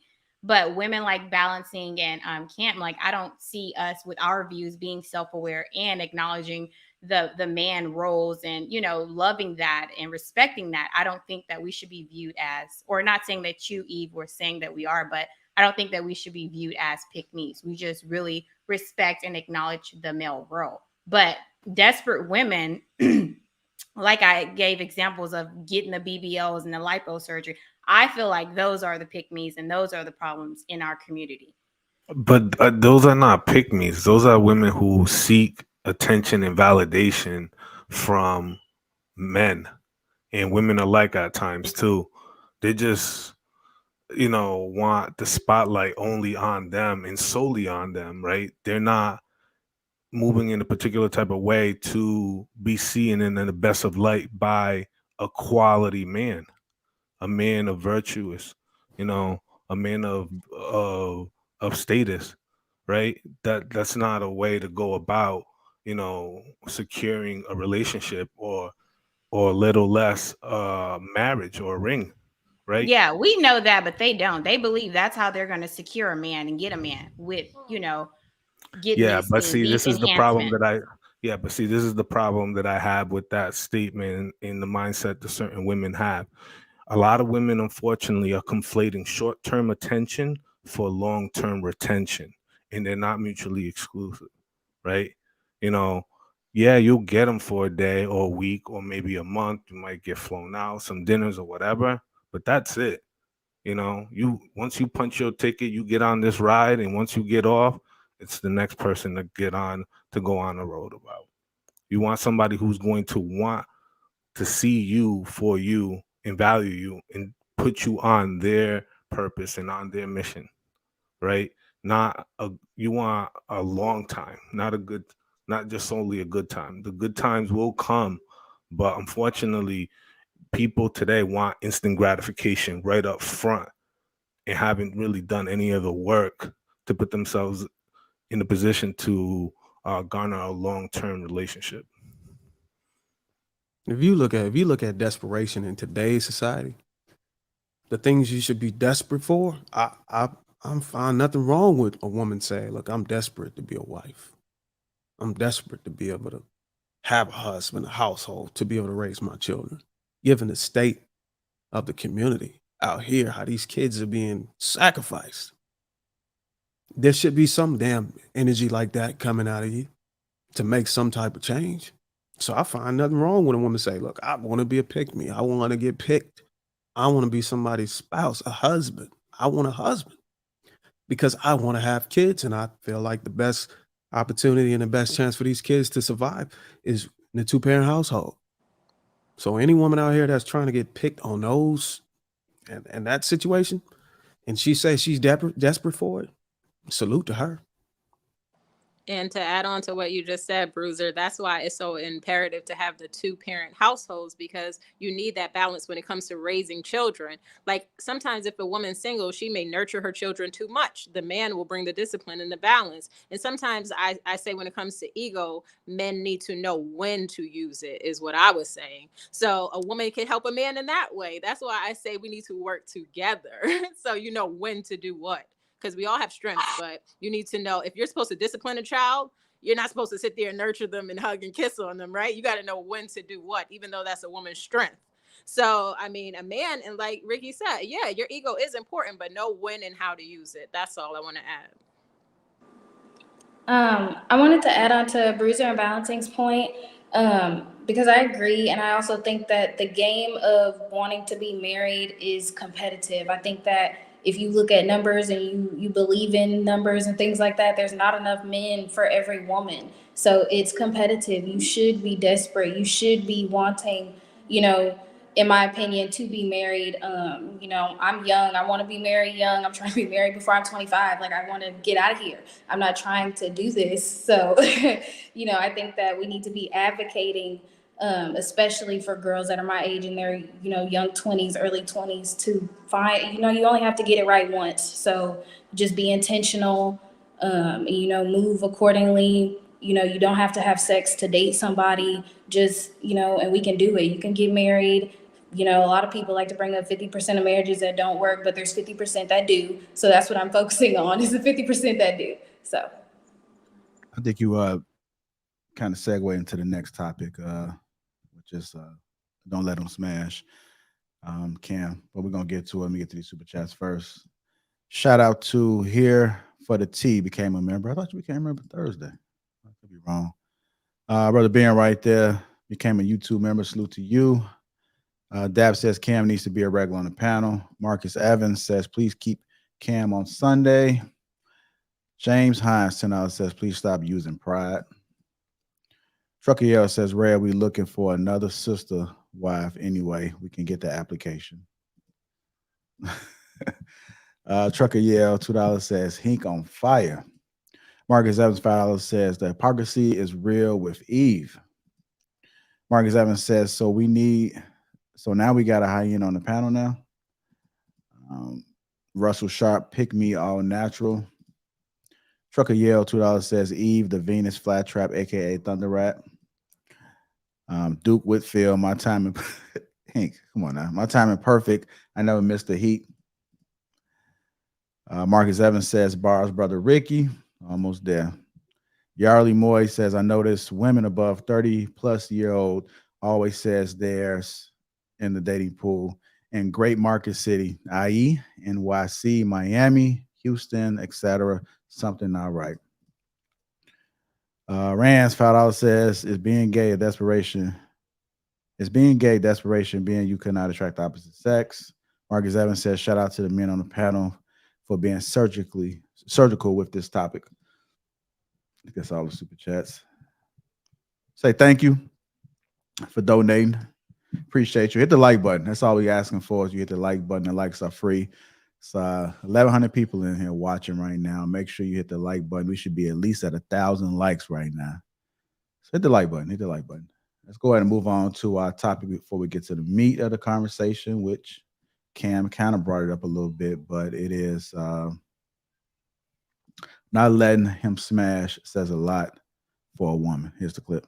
I married my wife Tracy because she wouldn't let me smash. For real, bro. I was meeting all the baddest chicks in the city. But when I invited her to the crib, she was like, no, thank you. Like the third person said this in the last few days. Yeah, like for real. Like, so all the ladies out here wondering like how I'm gonna find a good man. Like, man, my girl ain't let me smash. All of our dates was at the park or at restaurants. I was trying to get her to come to the crib. It wasn't even like nighttime dates at first. And then when I finally invited her to the crib, because I had a dope little spot, I invited her. She finally was like, okay, I'll accept your offer. I'm coming over at 11. I was like, oh, it's going down. Right. Bro, she showed up at 11 o'clock in the morning. So I know you're talking about smash, and that's the topic, right? But when I saw this video, I thought there was some other things. There are some things that you used to doing with women, but when you get that woman that's not like the rest of them, it says a lot, right? You know, you kind of pay attention to a little bit more. You kind of see like, oh, she's not just letting me just do whatever it is I want to do. So we can kind of tackle from that angle as well if you're not interested in talking about the smash aspect of it. So let's go ahead and dive into it. Let me go to Balance. You want to go first? Go to Eve. I'm not a man, but I think this is to be true because this is like how it is in my relationship. None of that's happening. None of that's going on. So I think a man does respect you a lot more than something he easily gets and that he's easily used to. Like anything you work hard for, I hate to say it like that, but I mean, whatever. Anything you work hard for, you respect it more than if you just freely got it. So I think that's just human nature. And that's been my experience. I mean, that's really all I can really say about it right now, but go ahead. So then if he gets it. If you respect yourself, they'll respect you. So if he gets it, then does he lose their respect? Does the respect stays there in your opinion? I think the men got to answer that. I just want to know from your opinion, but let me go ahead and get it. If he gets it so quickly, your mic is on 30. Like I need that mic as a moderator. Whatever mic you have, whatever setup you got going on, just screenshot it and then send it to Kels, and then she'll send it to me. It's magnificent. Man. Go ahead, brother Ricky. I'm gonna say it because I got to, because I'm me. I keep telling y'all so, bro. I keep telling you, look, this what I'm saying, bro. The game don't change. Did you hear what I said? The game don't change. Only the players. And like I said, y'all can't play. The players that's in the game right now, y'all can't play ping pong. The shit is fucking hilarious, bro. Right? The truth of the matter is, no matter what men keep telling you, how they say it out their mouth, they put you in a certain category mentally if you get a box up early. Every single one of them. And then what happened is y'all let you ladies, you know, the ones who's actually control the sexual marketplace, right? Because in this world we live in, if a man touch you, if a man does anything to you sexually that you don't approve, that's assault. You guys control access to sex. That is y'all ballpark. That is y'all wheelhouse. Right? So when y'all allow these men to get it early, because at the end of the day, I keep telling y'all, any man will have sex with you. It's the man that will pay for the honor to do so. You need to be with. But when y'all give it up thinking y'all, I'm a fuck, y'all don't fuck nothing. Women, y'all don't fuck anything. Y'all get fucked. Unless you penetrating your man, and that's something he on. That's on you. That's on y'all. Oh, hell yeah. Right? But don't keep letting it don't go like that. You gotta give that man something to respect. It ain't about him respecting you. You gotta give him something to respect. And like I keep saying, y'all fucking liars, bro. Y'all women some goddamn liars. I'ma say it all the time. Because if y'all was the women y'all said y'all were, 90% of the men wouldn't get as far as they do with y'all. If y'all was the women y'all said y'all was, men wouldn't get away with nothing. That's y'all trump card. Fuck what these people keep talking about. The rest of the shit is what comes along with you that make me want to wife you. How you act, how you move as a woman, how you think, how you raise your kids. But the end game is for me to get that box, and if I'm going to take care of you for it, that's what it is. That's what y'all don't understand. And y'all give it away for free at discount every chance y'all get. Y'all give it away for free for discount whenever chance y'all get. And then look at the men who y'all know, y'all say it out y'all own mouth. Men's are dogs, all they want is sex. And then when y'all get a sex up early, y'all look at us like we crazy? But what the fuck do I know?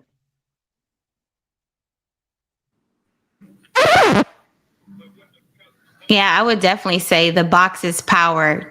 Don't give it up, and then the minute you do give it up, I feel like the value, especially if there's no commitment behind it, y'all are just in maybe the dating stage and he's vetting you vetting him, and y'all just so happen to, get down and dirty.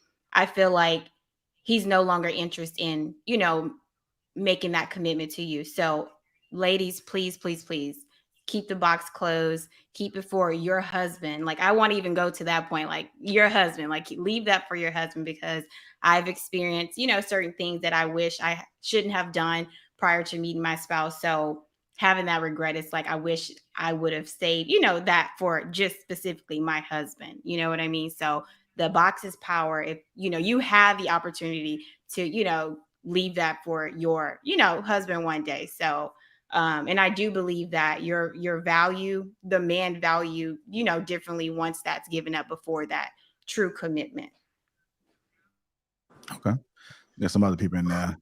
Yeah, I agree with both of their points. Like I said before, I think that if we go by the rhetoric that, women control sex and men control marriage, I think you being in control of when you give him sex is how you'll be able to, I guess, sway him in, controlling if he marries you in a way. I think that as a woman, it's important that we, again, we're intentional and vet men, because a lot of men, again, right now in culture, it's assumed that when you're dating someone, sex automatically comes with that. And I think that, because we control that, if you don't give it up to him, he can't expect anything that I don't plan on giving within a certain, time frame or whatever, I set standards for. So I think that as women, if we set the standard, men are going to follow a line because they have no choice but to. All right, go ahead, Rhea. You know something? I actually agree. I agree. Other than the part where he said women don't fuck, they get fucked. I mean, because I definitely do both. But other than that, I actually agree. I do believe that there is a certain level of respect that is lost when you have sex with a man early. And I definitely think that ladies should hold on to that. If you're looking for a relationship, you should hold on to that for as long as you could, because that's your leverage. So I definitely agree this time. Wow, I've surprised even myself.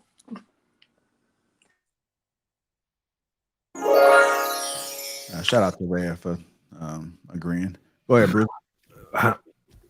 Oh, you wanted to go first, Louis? It looked like you came off. Yeah, I came off. I wanted to say something. Towards the end of that video, he said something very interesting that I really hope that everybody grabbed onto. When he said, meet me at 11, and she showed up at 11 a.m. in the morning. The tone of how you guys meet in your encounter sets the tone for everything that's to follow. A lot of people are freely willing to give up their nights to anyone and are not even willing to reconcile to meeting and interacting during the day. It's about the nice dress, the hair done right, you know, the mood set, the light candles, like what type of ambiance and sort of atmosphere are you really creating going out with this man, right?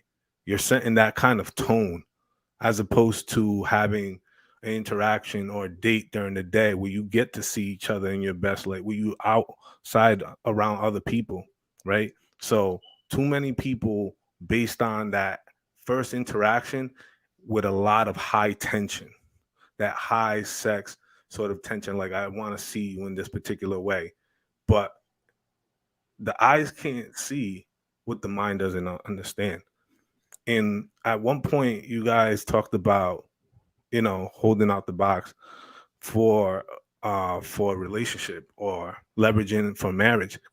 And I agree. But unfortunately, what happens is that at least what I see and what I'm hearing outside, a lot of women are not in the mindset of marriage, right? What do they say? The scripture, he who finds a wife finds a good thing. It never said anything about he who finds a woman who he likes, who he ends up dating, who he makes his girlfriend, who he proposes to, who he later marries, and then becomes his wife. You know what I'm saying? A lot of women walk out here in this wanting to want marriage, but walk in the spirit in the season of girlfriend. You know, and it's very, very telling at times. And a lot of women don't understand that first stage of how the interaction is set, that tone really, really matters. And to kind of give Ricky his credit, he's right. You know, Ricky's really right. You know, a lot of dudes put you in the box based on put you in a particular box or zone depending on how they interact with you. If you are modest, you hold yourself to a certain standard, you have healthy boundaries, and you're basing these interactions in more well-lit areas before you even work your way out to a candlelight dinner, then you start to kind of have more conversations that are more fruitful. You start to interact with each other in a particular type of way that you're actually getting deeper into the layers that are just only on the surface. And you actually get to understand this person and see if you can see an actual relationship or actual future with them. It's that rock climb in the beginning process, but a lot of people want to escape that and go to the candlelight dinners and all the evening festivities that don't really allow you, because look, everybody looks good at night. It's only when you turn on the light that you realize that you're standing toe to toe with a demon. Are you? I just got a question real quick. Somebody in the chat said something about a used box. So if the box has been used already, like does that change the dynamic of how should you wait on it or not? What do you mean that used box? They have a baby already or something, I guess? Or no, they're not a virgin. They're not a virgin. Like you niggas make me sick. I'm gonna keep it a bean. You niggas make me sick. And I made this point, and I'll make a point again. Y'all don't want to be a hoe, but y'all okay with sleeping on a first and second date. Right? Bodies count, but it don't count as long as you allowed to get your turn, right? Right? It's because it's you. You niggas don't have no integrity. That's just the truth of the matter. Y'all niggas don't have no integrity, and y'all wonder why shit moves the way it moves. And y'all wonder why women out here moving how they move. Why should they follow a nigga like you? Why? A woman, I don't care, bruh, unless a hoe's a hoe. Listen to what I'm gonna tell y'all. Did you hear what I said? Let them hoes hoe.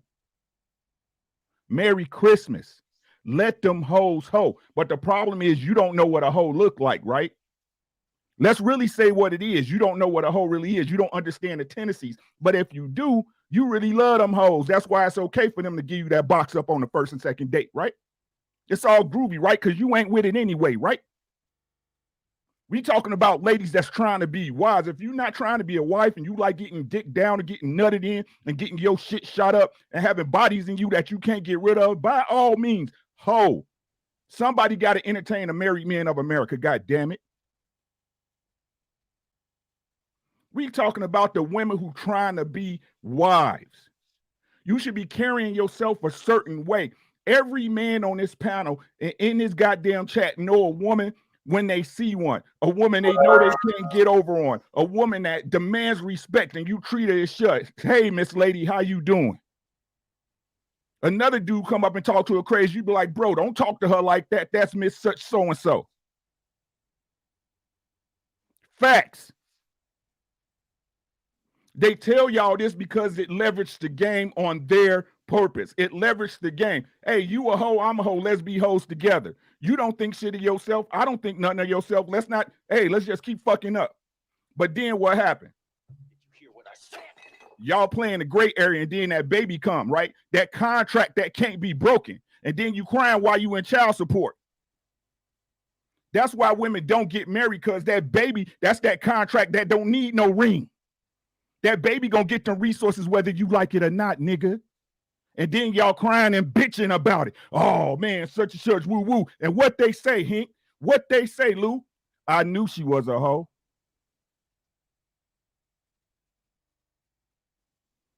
Y'all better talk to somebody who don't know no better. I'm y'all niggas' daddy. I got daughters. I got sons and told them what's popping. Y'all out here playing in these streets, and then when the streets catch up, y'all want to cry about it. A woman has a right. A woman, not no hoe, not no chick that got no 140 and 50 bodies, bro. I'm talking about a lady that made a mistake with a man. She chose wrong once. She has a right to change her behavior. The same way you was a lame in high school and you got your shit together and became somebody. The same way you fell for a woman you know that you had no business with, and now you taking care of her and her kids for 18 years. The same way you had the right to change your behaviors. And if that's not what you want, then why you ain't only messing with virgins? Did you hear what I said? Why you ain't messing with just virgins? She tell you, I got kids, I had sex before. You know what? I can't even rock with you, shorty, my bad. I'm looking for purity. I want a woman that's all mine. Y'all don't want to have that conversation though, right?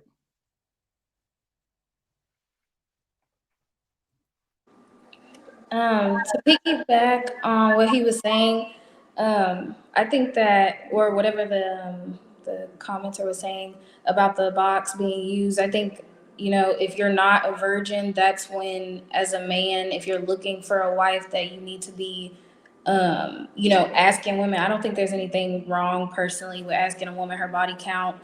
I think that if you're not ashamed of your body count and you've been intentional, that it shouldn't be an issue about, relaying that information to somebody that you're genuinely interested in, especially somebody that you're, interested in marrying. And I think that in that body count, that should show you basically, how she moves and how she, treats her body, in how many men she's allowed inside of her. So. Hey, go ahead. Let me get to Eve. What's going on? Want to chime in on this?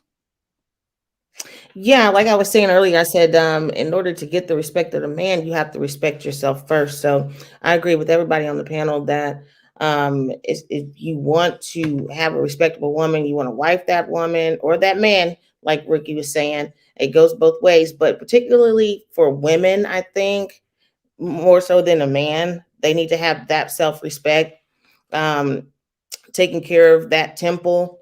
So yeah, I agree with everyone on here. It count does matter. It does. Okay. Hank, you had a chance to speak, yes, sir, on this? Nah, I ain't had a chance to speak on it, but as far as the video, I agree with what the man did. It sounded like he found a great woman, and that's why he blessed her with his last name. That's why he ended up marrying that woman, because of her standards and what she held it to. You know, she didn't give in, she didn't fall short, and that's what men need to look for: a woman with standards. Now, as far as a used box, man, come on, ain't no virgins out here like that. Not too many. I mean, I'm not gonna say there's none, but it's just not common. Nope. You know, it is what it is. But no, ladies, hold yourself to a certain standard, man. I don't care how much peer pressure a man puts on you, or how guilty he tries to make you feel. Stand up, hold tight. You know, don't give in. Now, if you're a hoe, hey, you gotta let a hoe be a hoe. It is what it is. I promise you that. Now, don't get mad at the man if he because I'm gonna tell you what I'm gonna do. You tell me no, I can't have it. That's cool. I understand. I'm just gonna go to your neighbor.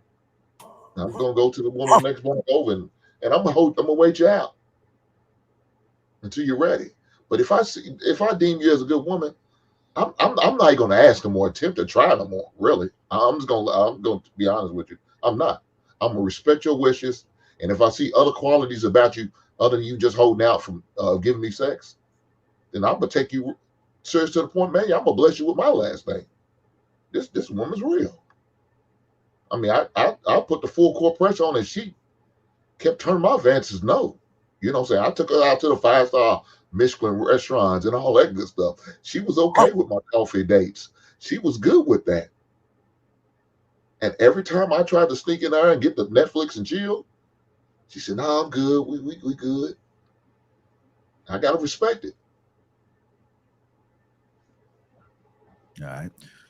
Is anybody else that I haven't gotten to? My apologies if I haven't done so. Bruiser, you haven't spoken on it, right? Yeah, I speak on it. So we got to understand one thing, that, you know, a womb and a penis can destroy a generation. When a woman values her vagina, or what comes out of it, and the trauma that comes behind getting bodied with no assurance, she recognizes that her body should only be accessible when she is at the highest level of being a woman. And that level is a wife to a husband.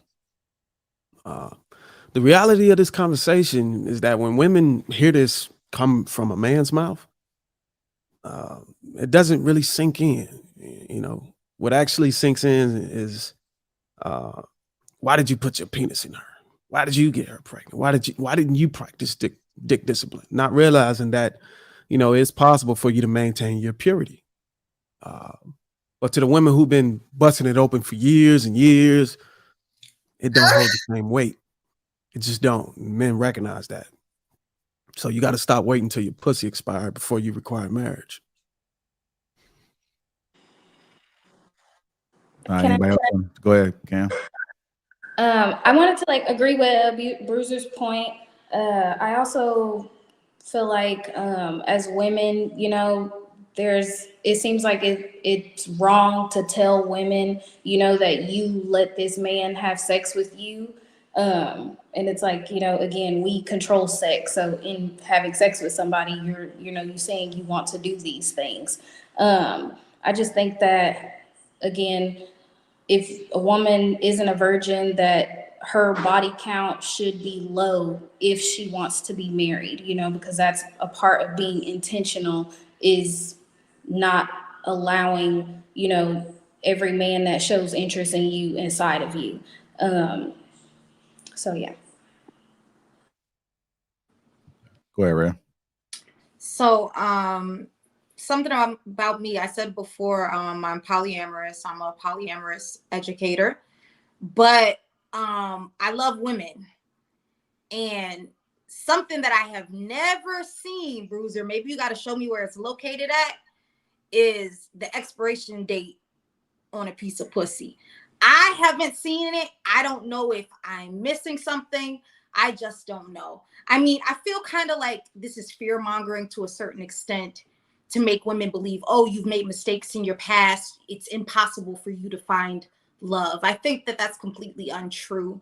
I think we see women in their 40s or 50s, even finding love and finding people that want to be with them and even getting married. So I just think the fear mongering is a bit much.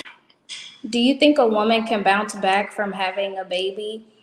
Because I think the rhetoric should be that once you have a child, then you're out of the race for marriage, because giving a man a baby is what is supposed to be like the ultimate gift that you can give a man. So if you gave that gift away to somebody that wasn't your husband, why do you get marriage? Yeah, so for me, I don't have children. I don't have children yet. I'm 27. And the reason why I haven't had children is because I haven't been married, and I definitely want to be married before I bring children into this world. But I feel like if you're going to put that stipulation on women and say, oh, as a woman, once you have a baby, you're out of the race for marriage, I think we got to say that to these men too, because these men are going out here and having 3, 4, 5, 6 baby mamas. I was at court one time and I saw a man younger than me. They asked him, how many children do you have? He was like 8. So, and you know, it's not just by one woman. So I think if we're going to put that stipulation on women, we definitely have to do that for men as well. You don't have to. You don't have to put that stipulation on men. Who decided to get married? Who decide who get married? What do you mean? You interrupted me. I'm asking the question. You had addressed me earlier, so I'm addressing you back. Okay. That way you want it, right? What do you mean? Oh, wow, spicy, aren't we? I'm not. I'm just simply having a conversation with you. Okay. You asked me a question about a woman vagina expiring. Well, I want to say thank you first before you say whatever you want to say. I want to say thank you for deigning to lower yourself to my level, I believe you said earlier. Thank you for coming down here to my level. I appreciate that. It's kind of nice. Well, that must have triggered you, because it sounded like you held that in two topics ago. You must have finally you had to figure out a way to get it out there, huh? I'm going to be honest. I found it to be quite disrespectful. Yeah, I did. You thought I was disrespectful? Yeah, I thought you was disrespectful. To say, I thought you were disrespectful. I'm sorry, wrong tense. But well, yeah, listen, a lot of people say that about me. Okay. Whenever I elevate myself to a certain intellectual level, I come off disrespectful to people who are not on that level. It's not about. I know right there. It's not about elevating yourself to a certain intellectual level. It's about being condescending and speaking down to people, which is exactly what you did. Well, I'm just trying to keep it real with you and let you know men don't care about what you think. Whenever we say your pussy is expired, your pussy is expired. Okay. If we're deciding to put a ring on your finger and marry you and take you under our wing and protect you and die for you, we create the terms. Well, just like I said before, just find that expiration date next time I'm face first. You're 27 years old? Next time I'm face first in a piece of pussy, please show me where I can find that expiration date. It's all about the man. It depends on what I feel. If you're 27 years old, if I was coming out here and I was dating, let's say I wasn't married, I wouldn't typically go for you. That's fine. I've been in a relationship for 4 years now. Are you married? I'm not as of yet, but that was there you go. You don't have any requirements, any standard. You've lowered yourself. Talking about lowering yourself, you've lowered yourself. So if you want to talk about disrespect, you're disrespectful to yourself. How have I disrespected myself? You're sending a message to all the women that hey, look, I can be in a polyamorous relationship. I can give up my box. I can get dick and get pussy at the same time. Don't require any marriage. See the standard you setting for the sisters out here? These sisters out there listen to you and make a discernment. Why give them this type of discernment? They already struggle with discernment. There's a lot of them don't have a man that cover them. So, I don't understand why you give them the sort of discernment where you're telling them once you've made mistakes, once you've lived, because let's be honest, this is why I find this conversation to be ridiculous. Because let's be honest, the average man is not waiting until marriage to be sexual with a woman. That's not true. It's not happening. It's not happening. Most people. That's not true. You can't speak on the average man when you don't even go for the average man. Why do I go for? Go ahead, Camera. I'm interested to see what you got to say, because she's always plugging. I was just going to ask, why do we always refer to children as a mistake as if that's just something that we can write off and that, we can't see it anymore. I think that once you have a child, again, you're out of the game. You didn't take it seriously. You know what I'm saying? You can't, what are you going to do with the child? It's always going to be here. It's your child. I think that saying that is just, it just doesn't make any sense. You used your womb and you gave a gift that you can never remake again with anybody else, that was supposed to be to your husband, to somebody else that didn't require a ring. And if you want to be married again, like Bruiser was saying, with the standards, have standards. Like, for my relationship, it's 2 years, no ring, I'm gone. I'm not playing. I'm young and I want to be married. And I think that's what we need to tell women. And that's Well, what I didn't disagree with you when it came to the children. I said that's why I don't have children. But what I said was, I definitely think if you're going to put that stipulation on women, oh, if you have children, you're done. You're out of the marriage game. I think that should be put on men as well, because these men But are. a woman is not. Wait, I'm not. Hold on, y'all. One at a time, so they can bear to hear us. Let's just have a conversation. May I finish? Is that Yeah, okay? go ahead, Ray. Okay. So you're putting the stipulation on women when, in fact, there are men who are out here creating baby mamas. It's men who create these baby mamas. So to sort of absolve them of all blame in that situation, to me, is ridiculous. And go ahead. there's a minority of men that are baby daddies. So, I mean, again, we're using a minority of men to represent a majority of men that do not have children. Majority of men that are marriageable don't have children until they get married. You're talking about baby daddies that are making baby mamas, because just like you said, most of those men have multiple children with multiple women, not the same woman, which means some other woman is being a dummy and seeing him say, oh, he has one child with somebody else, I'm going to have a child with him too. The women that are baby mamas by men that already had children were the ones that were wrong. So no, you don't get to get married. A child is not a mistake. I mean, you're literally focusing on. Hold on, y'all. Let me get Ricky in there real quick, and then we can move around. And again, to make this simple and plain for people who don't understand this, the game is the game. The problem is that y'all try to subvert the rules of it. A woman, at the end of the day, right? At the end of the day, the problem I have with this is that women, y'all always try to put off the, let me just say it like this. He got me pregnant. No, you got yourself pregnant. Right? You got yourself pregnant, because at the end of the day, what y'all don't understand, a man cannot sleep with you unless you allow him to. Right? These are my standards. This is my stance.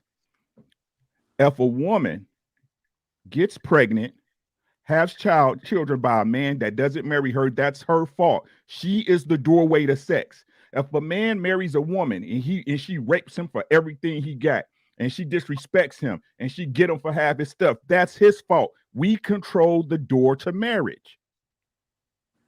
Right? So when y'all try to put off the fact that you got pregnant and you had sex before a man married you, that's entirely your fault. I don't care how y'all, oh, the man should do this or he should be held responsible. Nah, boo-boo. Because if I couldn't holler at you, if I couldn't get in them guts, none of this happens. None of it. A man can't do nothing to you until you allow it to happen. A woman can't take half my stuff until I marry her. Until I put a ring on her finger and say, you is Mrs. Williams. Everything after that is on me. That's why when marriages fail, men get blamed. It doesn't matter how it went. They be like, man, you picked wrong, dog. She wasn't the right one, man. We told you shouldn't marry her. Right? It's y'all fault when y'all get pregnant before it's time. It's y'all fault when y'all get fucked and get left. It's y'all fault when y'all run up bodies and don't have nothing to show for it. It's your fault. It's your body, your choice, correct? But it's different, right? When it's something you actually had to hold yourself accountable for. It's different when you got to sit in that room and say to yourself for real, you know what? This all me. But that'd be too much like being a dope. Now, wouldn't? And Ray, since you've been voluntarily providing information, and I appreciate it, how long have you been in this relationship? If you don't mind asking, you don't have to. I've been in this relationship for 4 years. I believe I said that. So are you engaged? Not currently, no. Not currently. Not So you're correct. just not engaged. Yeah, I've been focused Okay, on. so I don't listen. I got nothing against you being in a polyamorous relationship. Honestly, I think a lot of women is going to have to actually succumb to that because they're outnumbered and they're not in high demand. So, but the thing I just disagree with that fact that you're not married yet. And is it safe to say you want to have children? Yes, I would like to have children. You 27. You getting ready to? You got a little time, but I would have some sense of urgency with this man. That's just my advice to you. But let's not attack somebody's sexual orientation, though. This is what it's kind of seeming like a little bit. Hold on, Eve. Hold on. Can I ask a question? Did you feel attacked, Rhea? No, I didn't feel attacked. Do I feel attacked? No, I'm talking about you, Eve. You drunk. But I feel, yes, I volunteered personal information, but this is not like let's dig into who she is type of thing. But I am a polyamorous educator, like I said. But off topic, I have a question for you, Bruiser. And honestly, I love going back and forth with you. You're fun. So my question to you would be, earlier you said, I don't go for the average man. You said that about me, someone who you don't know. So what type of man do I go for, Bruiser? Please enlighten me. To correct you, I said women don't go for average man. Oh, I thought you said. Because you said the average man doesn't want to get married. How do you know these things when women are not going for the average man? So who are we going for? Because I am a woman. Who are we going for? In your statement, when you were talking about the guys who have 2 and 3 different baby mamas, you're literally only focusing on 18% of maybe the population of men in that category. There's an entire team on the other side of that wall. I promise you. You know, they're not the only men. The difference is that you walk by those other men and you don't know them because they're sexually invisible to you. That's not true. I'm with a man now who doesn't have children. How much does he make per year? Oh my gosh, we are getting so personal. No, I'm just saying. You keep bringing up your man and your relationship. Why not? How much? You asked me what an average man was. I just want to see how much is your man? What's his average? What's the average income? Okay, let's take it off of you. What's the average income of a man in the United States? I can answer for myself. The man that I'm with, he makes $72,000 per year. Okay, he makes $72,000 per year. What is the average salary of a man in the United States? I believe it's about 45,000, something. It's 41,000 per year. So that's what, $21 an hour. Can you honestly sit here and say in front of this audience that's listening? Okay, I'm listening. That women are going for the average man. I think women go for men who make less than that. These women, we're talking about these. You're delusional, man. I can't have a conversation with you. I know it's fun for you to have a conversation with me, but if you can't be serious, I can't have a conversation with you. I am being serious. Baby mamas, these women that we're speaking about, they're not getting with men who are even making $45,000 a year. They're getting with men that don't have anything. It's women that bankroll men all of the time. I don't know. What he's talking about just having sex. Hold on. You know what? You guys. No, ma'am. With all due respect, I'm moderating. Beautiful Queen, I don't know what's going on. It's like a damn chihuahua mixed with a shepherd or something. I don't know. Hank, just go ahead, let her finish. No. Okay. I lost my train of thought. Okay. All right. We'll go ahead, Eve. You want to say something? We got to go ahead and move on to the next topic. Go ahead, Eve. No, we can move on because this is becoming redundant at this point. So. Okay. All right. Go ahead, Cam. I know you want to say something. I'm sorry. I see you. Sorry.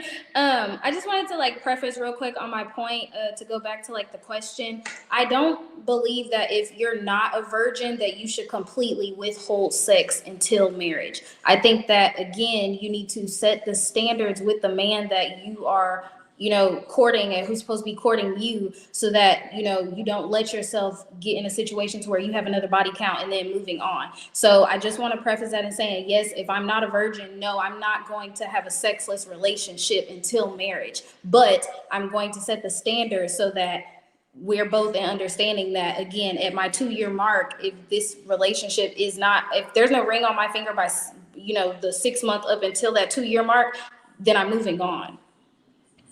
I want to just add to her point that, and because I've seen a lot of comments just saying this to the women who will say that men don't wait. That's a lie. That's a lie. In the few years that I was single before my relationship, of course, there are men that are not going to wait. You don't want those men anyway. You don't want those men anyway. So let them go. And it's like, if you can't even get through a few months and the man is pressuring you, that's not the man for you. Let him go. He's not for you. So I just wanted to reiterate that men, sorry, it's a train going by, that men will definitely wait. Yeah.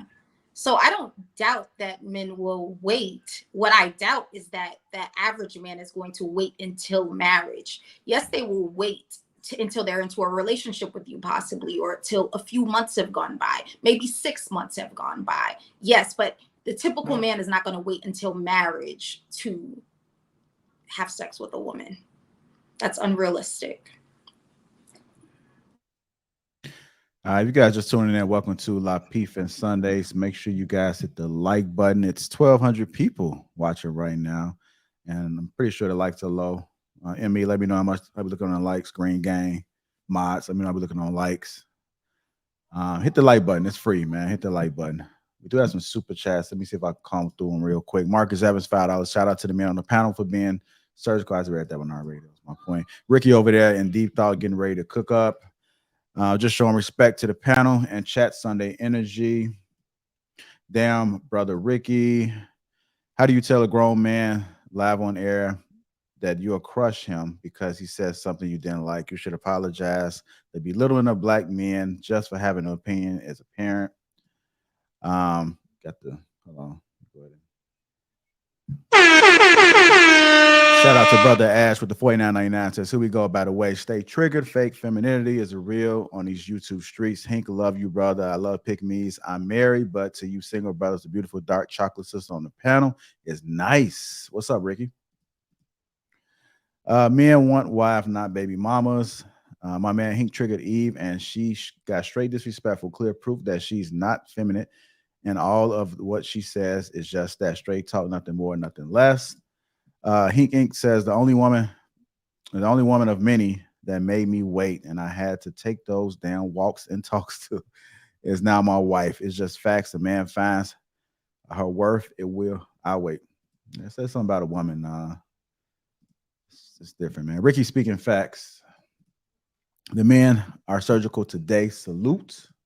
Will Brown says most women don't want to be wives. A mistake is an excuse. Being lame is not the same as making babies.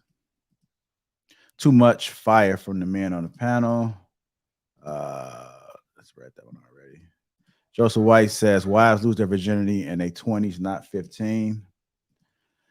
Never mind, I'm good on the application, Ray. I rebuke, Lord have mercy. Y'all love empowering broke. What's it? Bruiser is on Ether time. Damn, Bruiser, $20. Hey, Ray.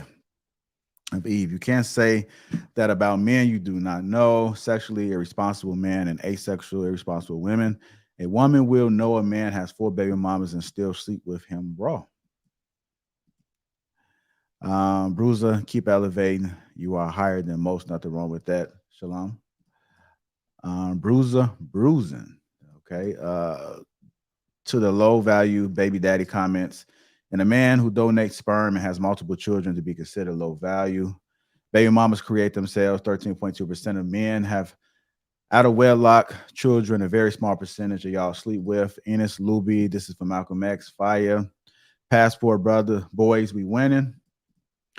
Women like Rhea will never concede this mindset because it is akin to a death of literal admission. Totally ends her value.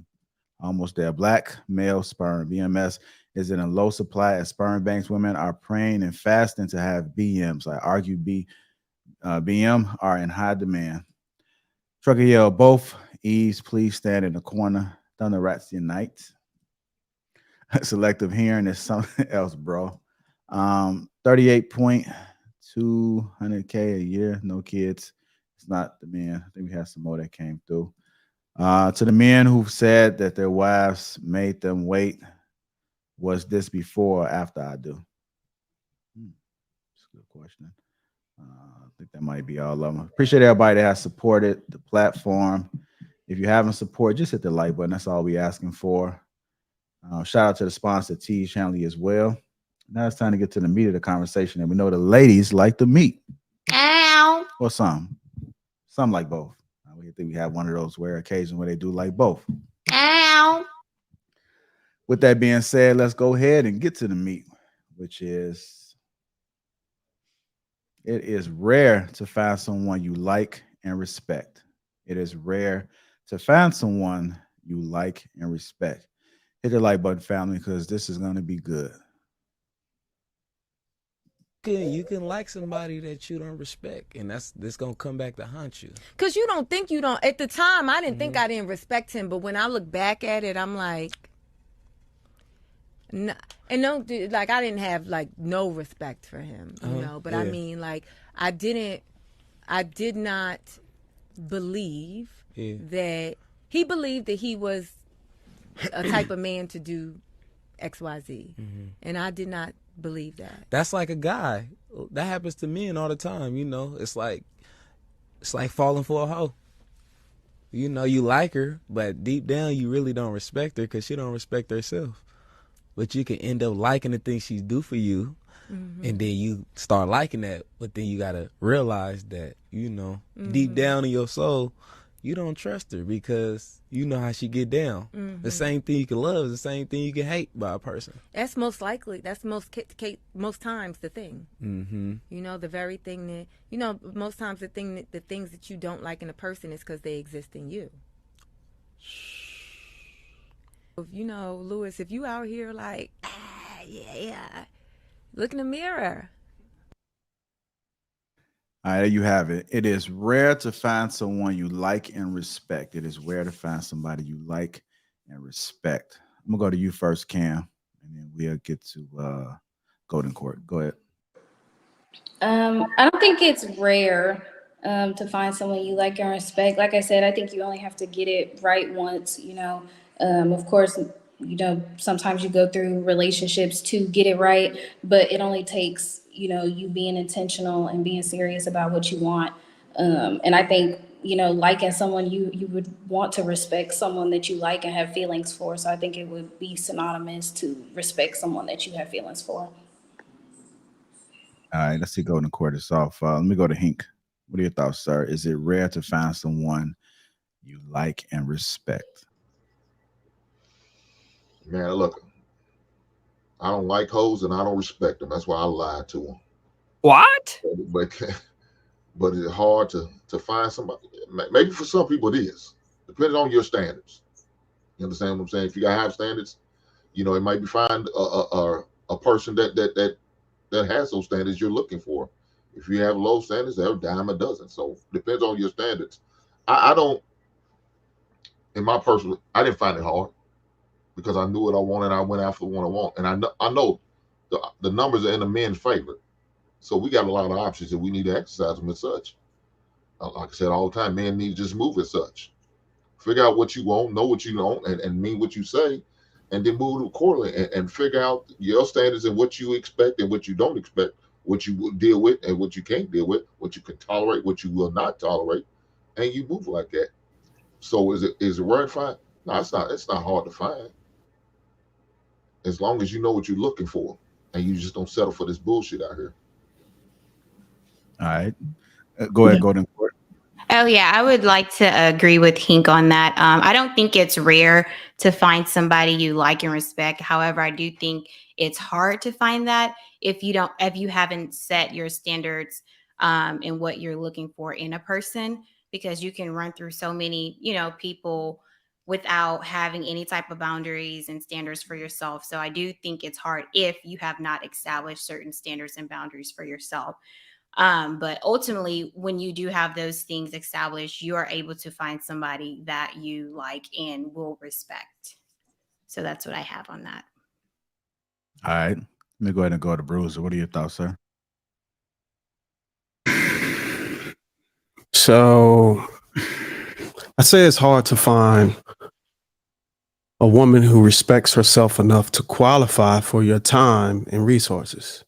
What makes it hard is aging and preferring to have a woman within that same age range. because the older women get, the harder they are to deal with. That's what makes it difficult. Just to keep it short. Okay. All right, I'm gonna go to Red then. I'm gonna go to R Dubs. I feel like sometimes as women, we have to learn to be able to respect anyone, because for me, I'm just going to speak honestly from my experience. I learned from my mother to disrespect men.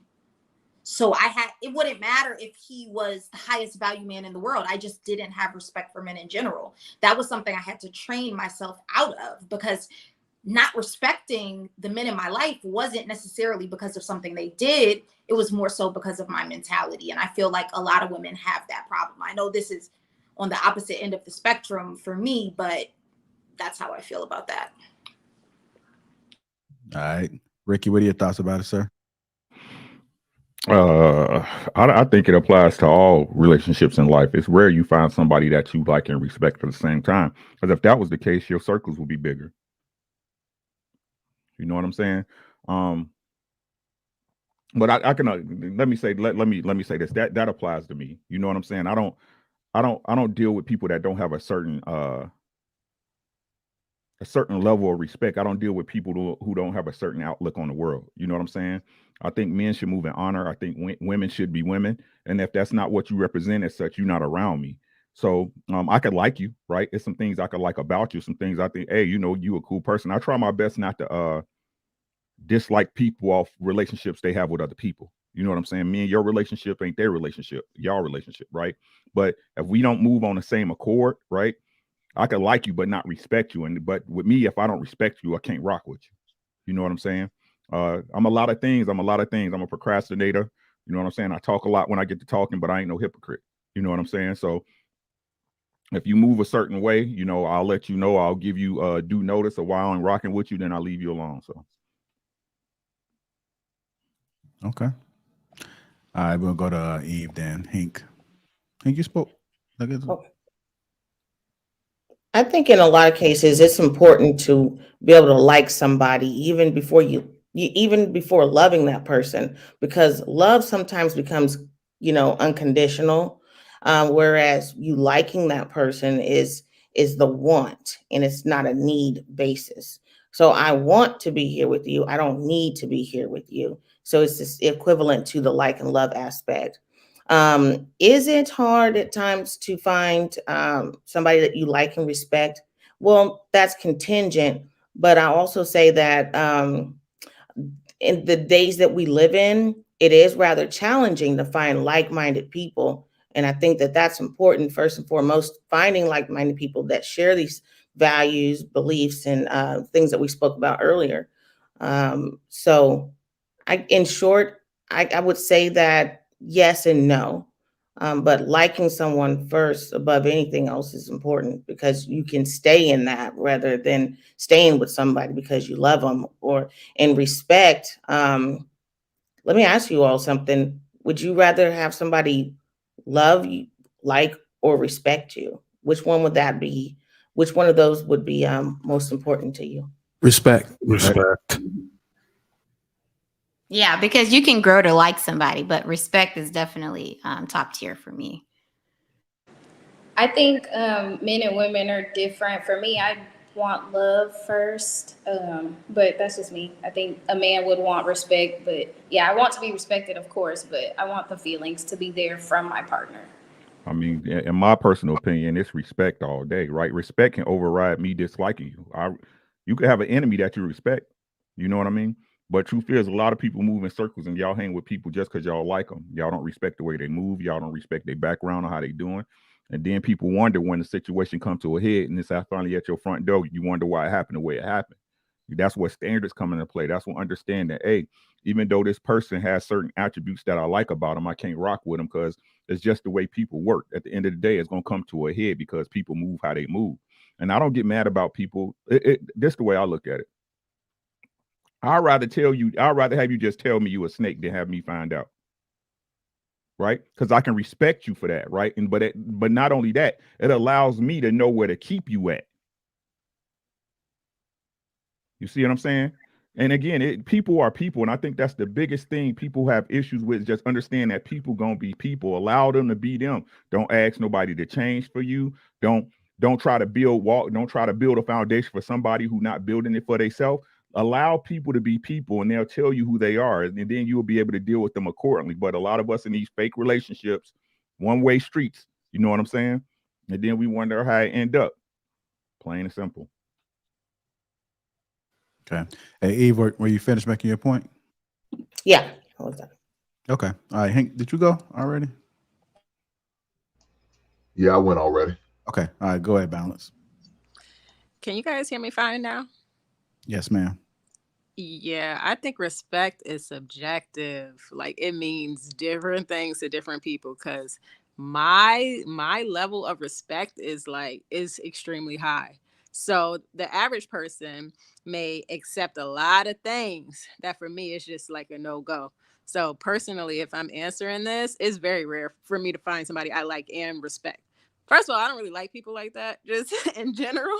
What? Like that, I don't like the way they live. I don't like their lack of standards, their lack of self-respect, their lack of taking accountability. It's just they don't have any real standards in the way they live their lives. That affects me. If I'm in a relationship with you, if I'm your friend, anything that affects me the way you live your life. So but I'm not a hypocrite in the sense that I have the same standards across the board. It's not just in a romantic relationship, it's in any of my relationships. I want them to have high standards for themselves because I have high standards for myself. I'm not going to ask somebody to be something that I'm not, but I want them to have at least the bare minimum of self-respect. That's like the least of it. And many people don't. If we're being realistic, many people don't, men and women alike. A lot of people lack integrity. They lack self-respect. They lack honesty. So they lack loyalty to self. They can't even be loyal to themselves, let alone me. So, I mean, for me, it's extremely rare to find friends that I like and respect. We're not even talking about a romantic relationship. That's like next level. So that's why I've been single for a long time before my current relationship. Yes. So y'all make fun of me, but I'd rather be single and keep my standards than have to submit myself to a man that I don't respect. But don't your standards include being hitched to a man? Of course it does, but like I So said, are you negating your Bruiser. standards by Not at all. Let me answer. eliminating a part? Let me answer. Like I said before, the worst thing a woman can do is submit to a man she doesn't respect. It's no point in submitting to a man just to have a man if you don't even respect him, if he doesn't even respect himself, if he's not respected in the community, you're putting your family in harm. But go ahead. The times are today is convincing me that men have more respect. Women have more respect for men who are willing to bend and put aside his pride and ego over a man who is masculine and on his purpose. That could be the reason why a lot of y'all women don't have respect. Y'all choosing to only respect these men that's willing to bend for y'all and not the men that go ahead. I agree with you. I think that is the majority of a lot of people today. I'm not speaking about myself. When we're talking about the average individual, that's the problem that we're finding is men are choosing to have children with men they don't respect. And it's becoming a crazy problem. But what I'm saying personally, I'm not doing that. I don't have kids and I don't plan on having children with a man I don't respect. That's my personal belief system. But I agree. I think that women should definitely submit to men, but it has to be to a man that they respect. And if that woman doesn't know respect, she got to learn that. Like she has to learn that, Bruiser. Like there's nothing I could do in that scenario. But this is what confuses me though. You say I hear a lot of women say they're not going to have kids or get married to a man that they don't respect. Facts. But you still open your legs. I'm pretty sure, balancing, just a guess. You're not a virgin, are you? Bruiser, every time we get on these panels, we go back and forth with this, and you do this with me all the time. And I think I keep telling you that I'm not going to talk about my sexual history on YouTube, but yet you still question me like this for whatever odd reason. But to answer your question, I'm personally not having sex with a man I don't respect.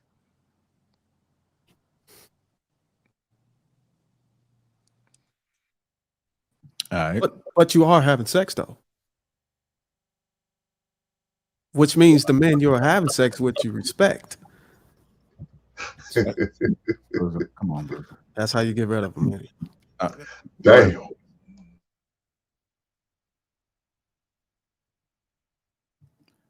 Go ahead, Louise. Yo, my mom used to have this saying, show me the company in which you walk with and I'll show you who you are. It's not difficult or hard to find somebody to like and respect, especially if you already have set a standard and a tone for yourself. And, you know, I echo that same sentiment that everybody has finished sharing.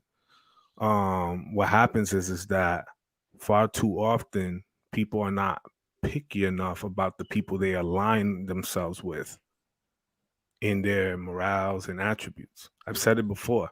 People are far more picky about the places that they go out to eat and the food that they elect to eat than the people that they choose to lay down with and procreate with. And we see this playing out time after time after time. But yet these same individuals claim that they have a high level of needs or high level of respect, right?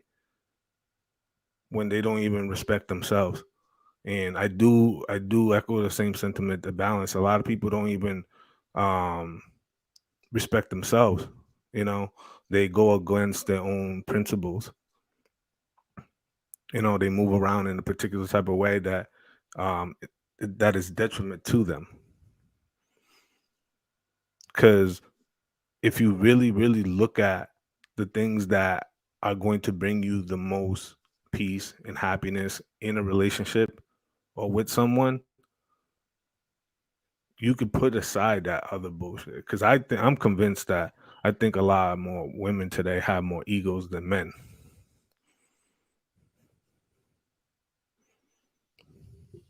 And on one last note, can you respect a man? It was asked like, what do you prefer, respect, love, or being liked? I would say that respect is the foundation of every man that they want. I think liking and loving them is a byproduct of that comes later. And I think far too often people tend to put the cart in front of the horse and not understand that respect is the most important thing that a man can garner, especially from a woman. Are you? All right. Go ahead, Bounce. You trying to say something?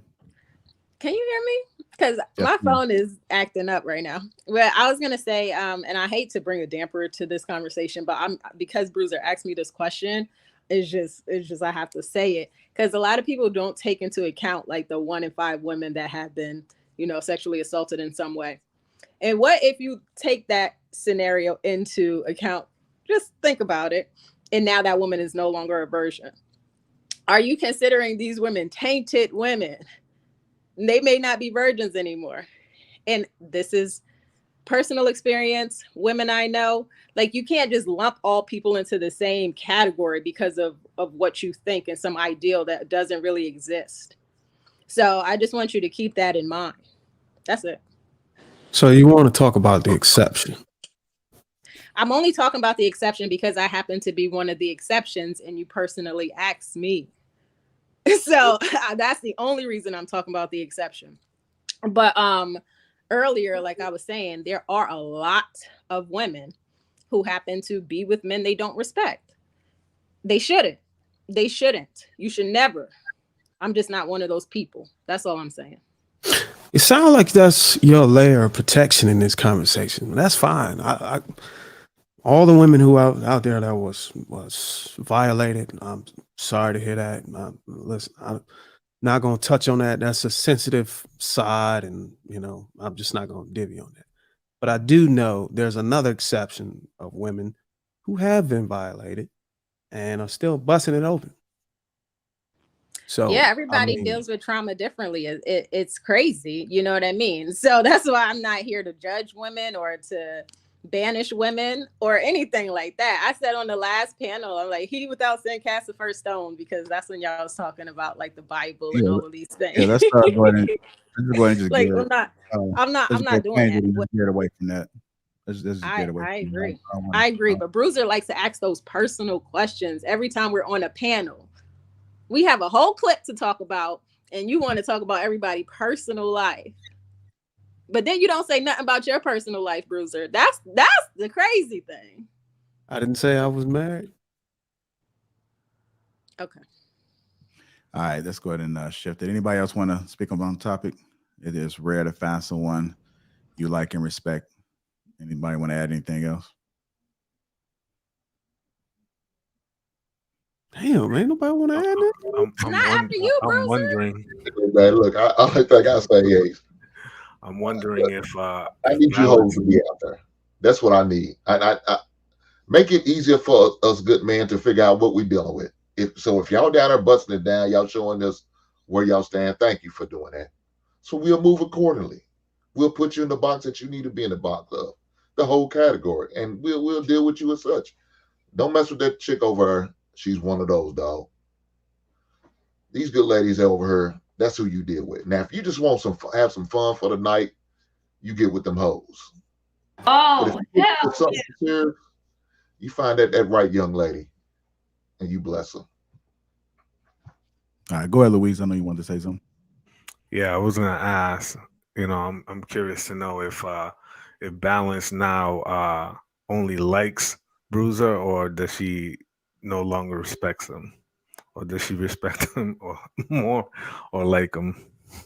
You know what? One thing I will say I love about Bruiser is he takes accountability for his past. Now he does. This is different from when we first met Bruiser. Now I love that you're in counseling.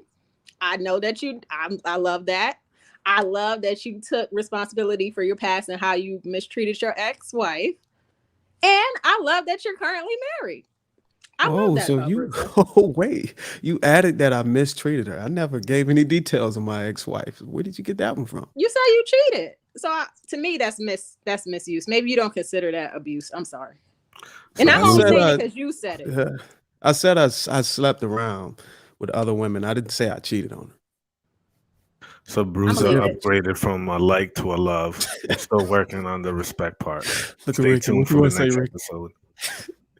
Hey, man, congratulations, Bruiser, for being upgraded, baby. Yeah, I'm a young 21-year-old military. Nigga, if you don't take them tap shoes off, shut the fuck up. That shit was lame. What do you mean, Rick? He been upgraded. You didn't notice? Hey, He still got work to do, as we can see. Everything I've done in the past was understood and known and communicated. When you cheat, you betray people. That you do things without their knowledge. I've not done such thing. So were you in a unofficial poly relationship, Bruiser? No. Okay. I was just a man, and I did what I wanted to do as a man. Just keep it simple. There's some detail behind it, but I don't want to give you too many details, because a lot of times when you give people details, number one, they try to use it against you in different conversations, and also they claim that you're making an excuse. So yeah, I'm not gonna talk about it. I don't feel any relevance to talk about something that's not prevalent today. I'm a married man. So remember that, Blanos and Code, is you feel no desire to share any of your personal information. Remember that the next time it comes up. I know, but Bruiser, he only wants our information. He don't want to share his. That's why it's funny. You could ask. You can ask me anything you want to ask me. I'll answer.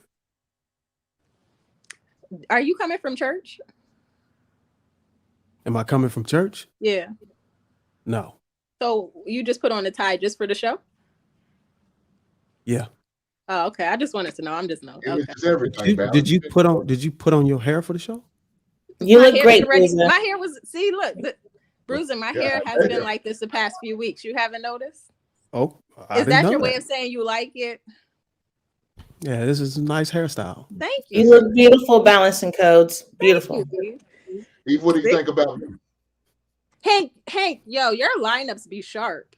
Hank, what do I think about you, Hank? You know, you a nice exchange, but that goes without question. And I did want to offer up an apology to you and Bruiser for my conduct the other night. So I can understand Oh, why you would have that sentiments of me like that, as well as everyone on the panel and those in the chat that I was disrespectful to. I wanted to offer that in the beginning of the live, but what better way than do that now? So please accept my apology. look That's at the what's up. growth, man. I accept your We're all apology, man. elevating one level up today. I know that's right. Now, Sunday hey, is a good energy. I'm telling Not y'all. look me. there. I'm not You, living you, in left. I'm you right here. leveled up with me now. That's why I'm dressed in white. Rhea, do you want to apologize too? Absolutely not. But what I do want to say is that I Damn. find it funny that you say, oh, I don't offer detail because people will only use it against you. And that's exactly what you do. I find that to be very, very beautifully hypocritical. I love it. Oh, you broke my heart. Beautifully hypocritical. Bruiser does troll on purpose though sometimes. Like he enjoys it. Like it's just an entertainment. Like he Yeah, likes balance right. Whenever y'all get all boring and y'all don't want to talk, we got to bring it out of you. How do we bring it out of you? We got to trigger you because y'all always want to come on this panel like y'all are part of the population that's part of the exception. Bruiser, it's never anyone on the panel, bro. That's the rule. That's the rule. It's never anybody on the panel. The people on the panel, you guys, the creme de la creme. The things regular black folks go through, you've never seen, we've never experienced. It doesn't apply to us. All of y'all are rich, your children are beautiful, your mama and daddy, they still together. It doesn't apply to anybody. Thank you. And if that's the case, and JR is doing a phenomenal job. Like that's unheard of, bro. So applaud to you if you always able to get a woman that's, yeah, man. Shout out to HR, man. The vetting process is top It's tier 1. But just to put the icing on the cake, I can see through all that bullshit. Just for the record. It must be the glasses. It must be. Godfather Part 2, I see. Okay. Oh my goodness. All right, let me go ahead and get to these super chats real quick. I9 King Colin 499 says, I like Rhea, but the face that she's been in a relation, but says she's been in a relationship for 4 years and didn't require marriage is alarming.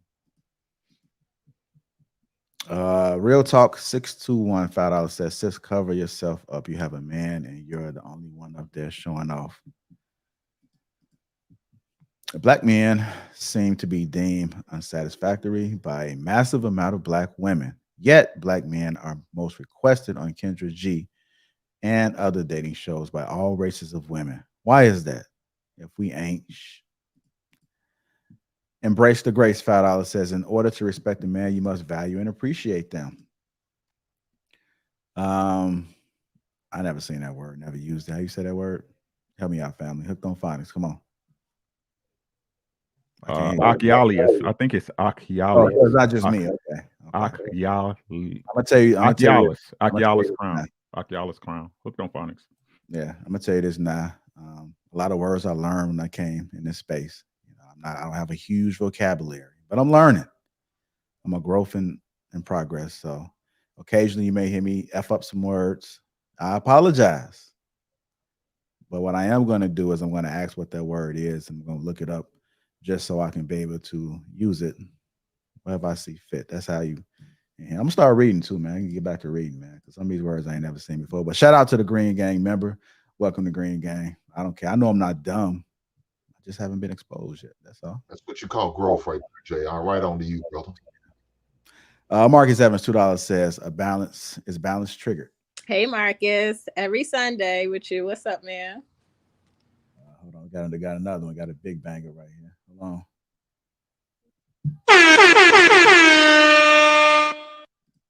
Shout out to Just Dario.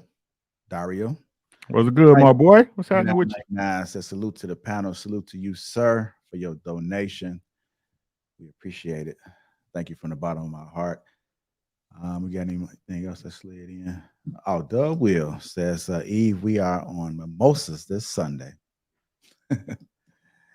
So he's out there. She apologized, man. Y'all leave her alone, man. I'm gonna say this. It's very courageous for you to come up here You know, I know Thursday was it was crazy, it's ridiculous, but you fought through it. You stood tough. You know, you came and hink a little bit. We had to bring you back, but we'd love to have you. I think you're very intelligent. You presented yourself well today. You know, so I'm pretty sure chat to come around. But just keep it up, man. Keep it up. Can I just say Hank started that though? Hank started that. No accountability. Just walk around it. Nothing about the part you played in it, right? Just Don't worry about it, Eve. We all get demoted to Sunday panels from Thursday. hold on, man, Bruce. Oh man, I've been demoted. You laugh. You can't take back your laugh. Don't do that. Don't do that. We got you on record, Hank. That's an insult right there. I feel triggered. Hey, shout out to MB Green Game coming to member. But before I exit with the panel, just give a shout out to their channels. I want to say Trigger Mike will be going live tomorrow morning, 11 o'clock Central. Divorce is destruction is the topic. Divorce is destruction. So you make sure you guys go ahead. I'm gonna go around the panel. I want you to shout out your channels, IG, whatever it is. Start with Bruiser. Go ahead, Bruiser. All I can say is appreciate having me up here, have a conversation. I learned a lot of bullshit. I mean, I learned a lot talking with these women.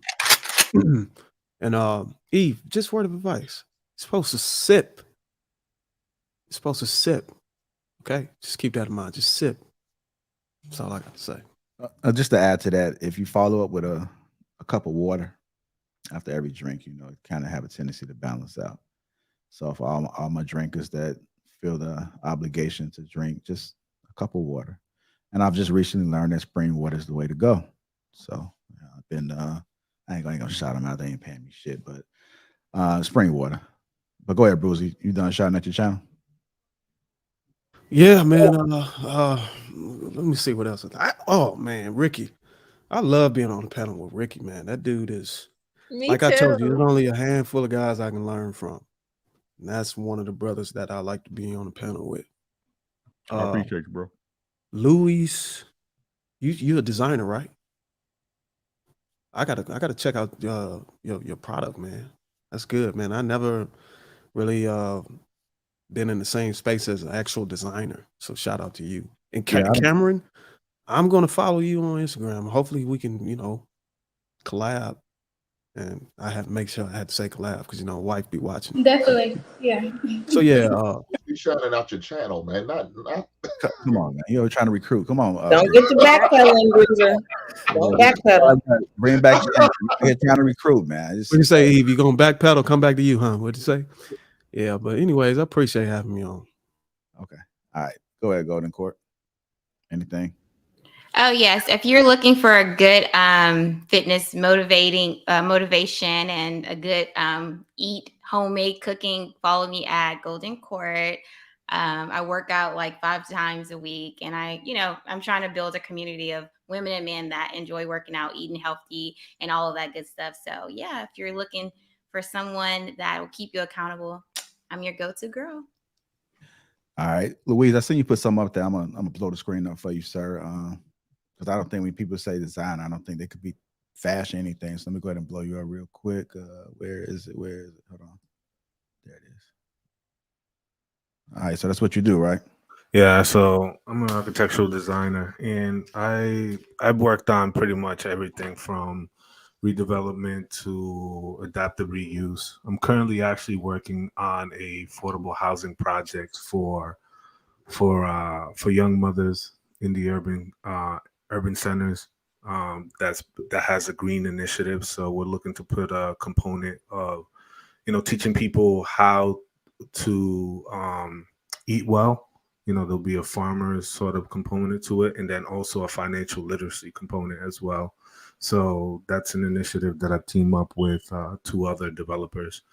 And I got a couple of other projects I'm working on. I'm actually working on a tiny home concept prototype and a number of other things. I stay pretty busy, so you can always check me out on IG. My handle's right down below. When you say tiny home, what do you mean by that? So So one of the things that I've looked at is in the rise of like inflation and the astronomical cost of living, there's still a segment of people who feel alienated from the home ownership process, and sort of by looking at downsizing and looking at tiny homes as a viable option, it gets people closer to like owning a home because, at the end of the day, everybody should own a piece of property. So like shotgun houses? No. Actually, damn, I have it only on my computer. I can't share my screen, but I'll share with you next time. Okay. Yeah. I mean, but you can share your. Can you share your screen? I don't know. I mean, you can send it to me. I can share it if you want to. Yeah, I'll send it to you. Okay. Go ahead, Miss Cam. Are we just like closing out or? Yeah, we're closing now, but I'm just giving an opportunity for people. This is how network happens, and appreciate you guys coming on the panel. I want you guys to make sure you time as well. Yeah, y'all can follow me on Instagram at Cameron Ayana, KAMRYN.Ayana, AIYANA. I'm a vet student. Sit back, Bruce. I see you taking notes, Bruce. Just sit back. Sit on back, brother. All right. I'm a pre-vet student, so soon to be veterinarian doctor. So stay tuned. Follow me on Instagram for my journey. All right. It's Balance. I'm next in the lineup. Okay, cool. So a lot of you guys see my handle is Balancing Codes on YouTube and Instagram and TikTok. And I'm a trauma coach. And it's so funny because so many people, when they come to me from Instagram, they love that I'm plant-based. So I've been doing a lot of plans for people that want to be plant-based, but that's cool. But I'm a trauma coach, just so you guys know. But anyway, thanks for having me. I love Sunday energy. It's like very chill. And Bruiser, I like your tie, by the way, is what I was saying. Sidebar. Oh, thank you. Because I thought you thought it was a symbol of Christianity or something. Things as like an insult for some odd reason. I like your tie. Appreciate it. Appreciate it. Thank you. All right, go ahead, Eve.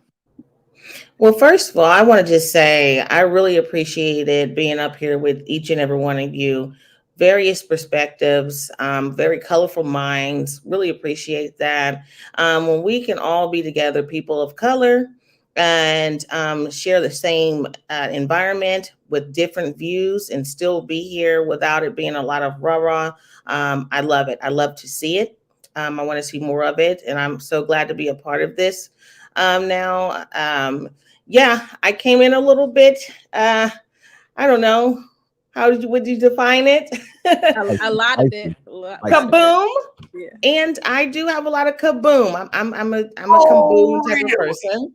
So, and that was your first time seeing that with me, but nevertheless, you guys still embrace me. So I appreciate that. Thank you so much. I have a channel. I don't go live that often. It's just really like a socialization purposes only, not to really make anything of it. It's called the Venus Report.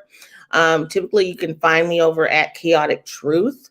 That's usually where I'm at a lot of times. So if you're looking for me, you can catch me over there. Thank you so much, chat. And for those in the comment section that was trolling my tail off, I had it coming. Like somebody said earlier, hey, listen, I picked on y'all, so it's time for y'all to pick on me, and I'm here for it. I can take it. I love how you apologize, Eve. That's what's up. Thank you so much. Yeah, I'm not beyond reproach, and I'm not above taking accountability, like Rick said, but that's quite the contrary. And when it came to Hink, because he did start it first on the panel, you just wasn't here, Ricky. Okay, but yeah, but. Thank you all so much for having me up here. Thank you, Chad. I really appreciate it. All right. Appreciate you, Eve. And believe it or not, some people thought we paid you to act that way. They thought you was a paid actress. Came on there. I'm a crisis actor. Go ahead, Hank. Oh, man, it's a beautiful day because it's Sunday. You know what I'm saying? So you can find me in the basement. Every day. Right on. Well, just say no drugs. I came from the Nessie Reagan era. But you can find me in the basement, man. I'm gonna have Eve over there. Eve gonna be over. She's gonna break bread with me. She's always welcome to the basement. Now that she made it right in the world. Yes, sir. She did accuse me of starting it. That's cool. I can accept that. Did I dig? Yes, I did. And I have no problem doing it again. Because it's all in love and fun. That's what I do it for. Ms. Reyes, bring your poly lifestyle over too. I love to get more into detail about that, but that's where you can find me. Like I said, at Hink in the Basement. I go on live on Wednesdays. We talk about that good man talk. So at 7 p.m. Eastern, 6 p.m. Central. But you can also find me on IG at Hink75. So come tap in with me. Wonderful. Hink, thank you, sir. Go ahead, Rhea. So first I want to say thank you so much for having me on the panel. I had an amazing time. It was really fun, really cool. I am a polyamory educator. As I said before, I teach people to navigate polyamory. So if you're interested in knowing more about that, definitely hit me up. My name is Rhea.of.eve on Instagram and TikTok, and Rhea of Eve on YouTube. So yeah, thanks again. I know you're probably getting a lot of DMs and stuff, but whenever I hit you up, just make sure it's gonna be this tag I got here, Bruiser. Okay, because yeah. I got some concubine contracts that I drafted up. No, but we could do a show. We could do a. Well, that's what I'm saying. I got some that I drafted up that I just want you to. I want to go on a live show and get you to look over them and get your thoughts on it. Okay, let's do it. All right. And lastly, Mr. Ricky R. Dubs. Go ahead, sir. Y'all can find me on YouTube under Ricky Williams #TWT. You can find me on Instagram, just like the name says, in the picture ARE_DUBBZ. Got a running show on YouTube called The Truck Chronicles. I'm a basic guy. Y'all talk about average. There's no more average than me. I work every day. I do a show in my truck called Truck Chronicles. Every Friday night I got a show. It's called Album Ratings, where we chat get to pick out certain albums, and then I ain't gonna even say we really review them. We vibe out and we listen to it, and we reminisce over old times. I'm an OG. I'm old, so yeah, man. Just y'all know what it is, man. Just be better, bro. Ain't nothing else to this thing, man. It's enough trouble as is. The least we can do is try to get along. That's all I get. Ricky channel's lit. He like to have fun and party over there. I love going on Ricky's channel. Like, it's so fun. That's it. Yeah, no doubt, man. I just want to say thank you guys for blessing the platform today. Let's go ahead and make sure that we support each other. It's important, man, and growth. A lot of times we don't like to feed each other game. We like to stay, segregated and have these different tribes and cliques or something like that. Let's come together, man. We all different. We all human. We all trying to get it like everybody else. So, support somebody today. Support somebody to get something good. Bless somebody. Make sure you guys check out Trigger Mike's show in the morning. That's the next show that's coming up. Divorce is Destruction. Hit the like button. Also, make sure you subscribe to the channel on your way out. And just thank you, man. Thank y'all. Shout out to the sponsor again, T Channel. Let's go ahead and end this. Happy Sunday, y'all. Happy Sunday.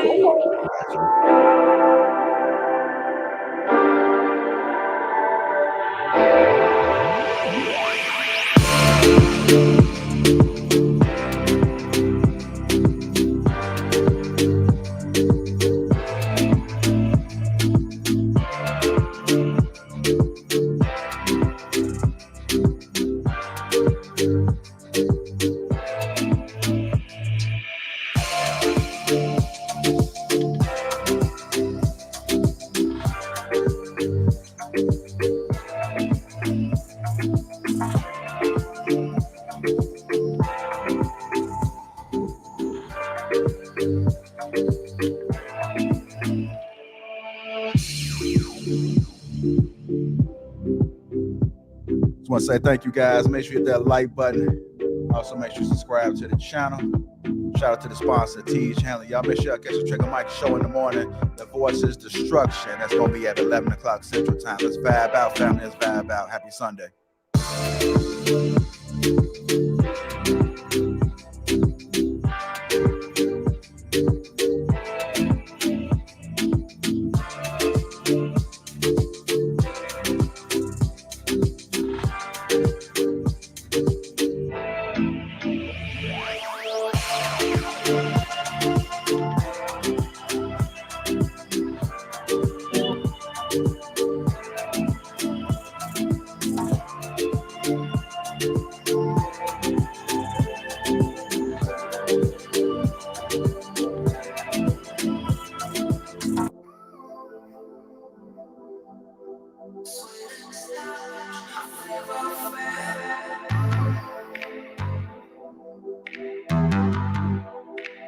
want to say thank you on behalf of the Lapeef Network family. Appreciate all the love and the support that you guys give us. Y'all make sure y'all catch Trigger Mike's show in the morning. Divorce is Destruction. Shout out to that sponsor, Teej Haley. Y'all make sure you hit that link to Teej. It's been a great show. If you guys just tuning in, you're too late. Catch the replay. This was an excellent show. Y'all make sure y'all follow and support everybody on the panel. Let's go.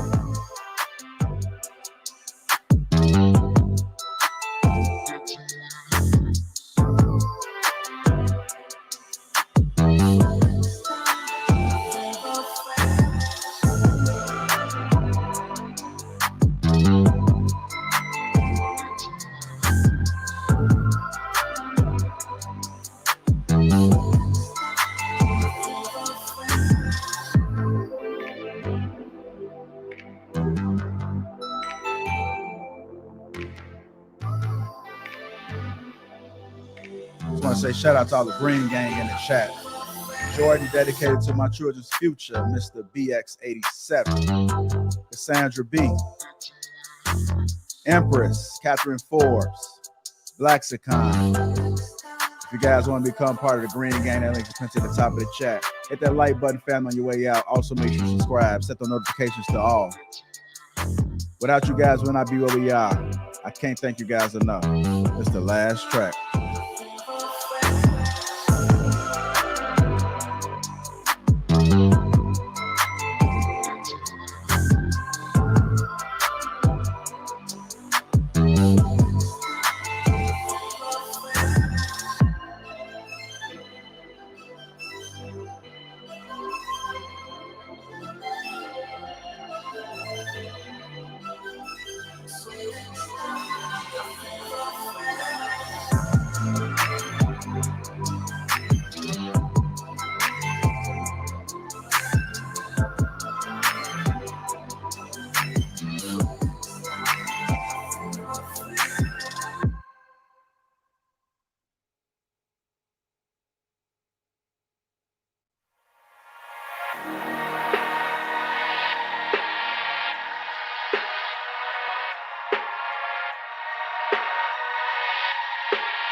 Woo!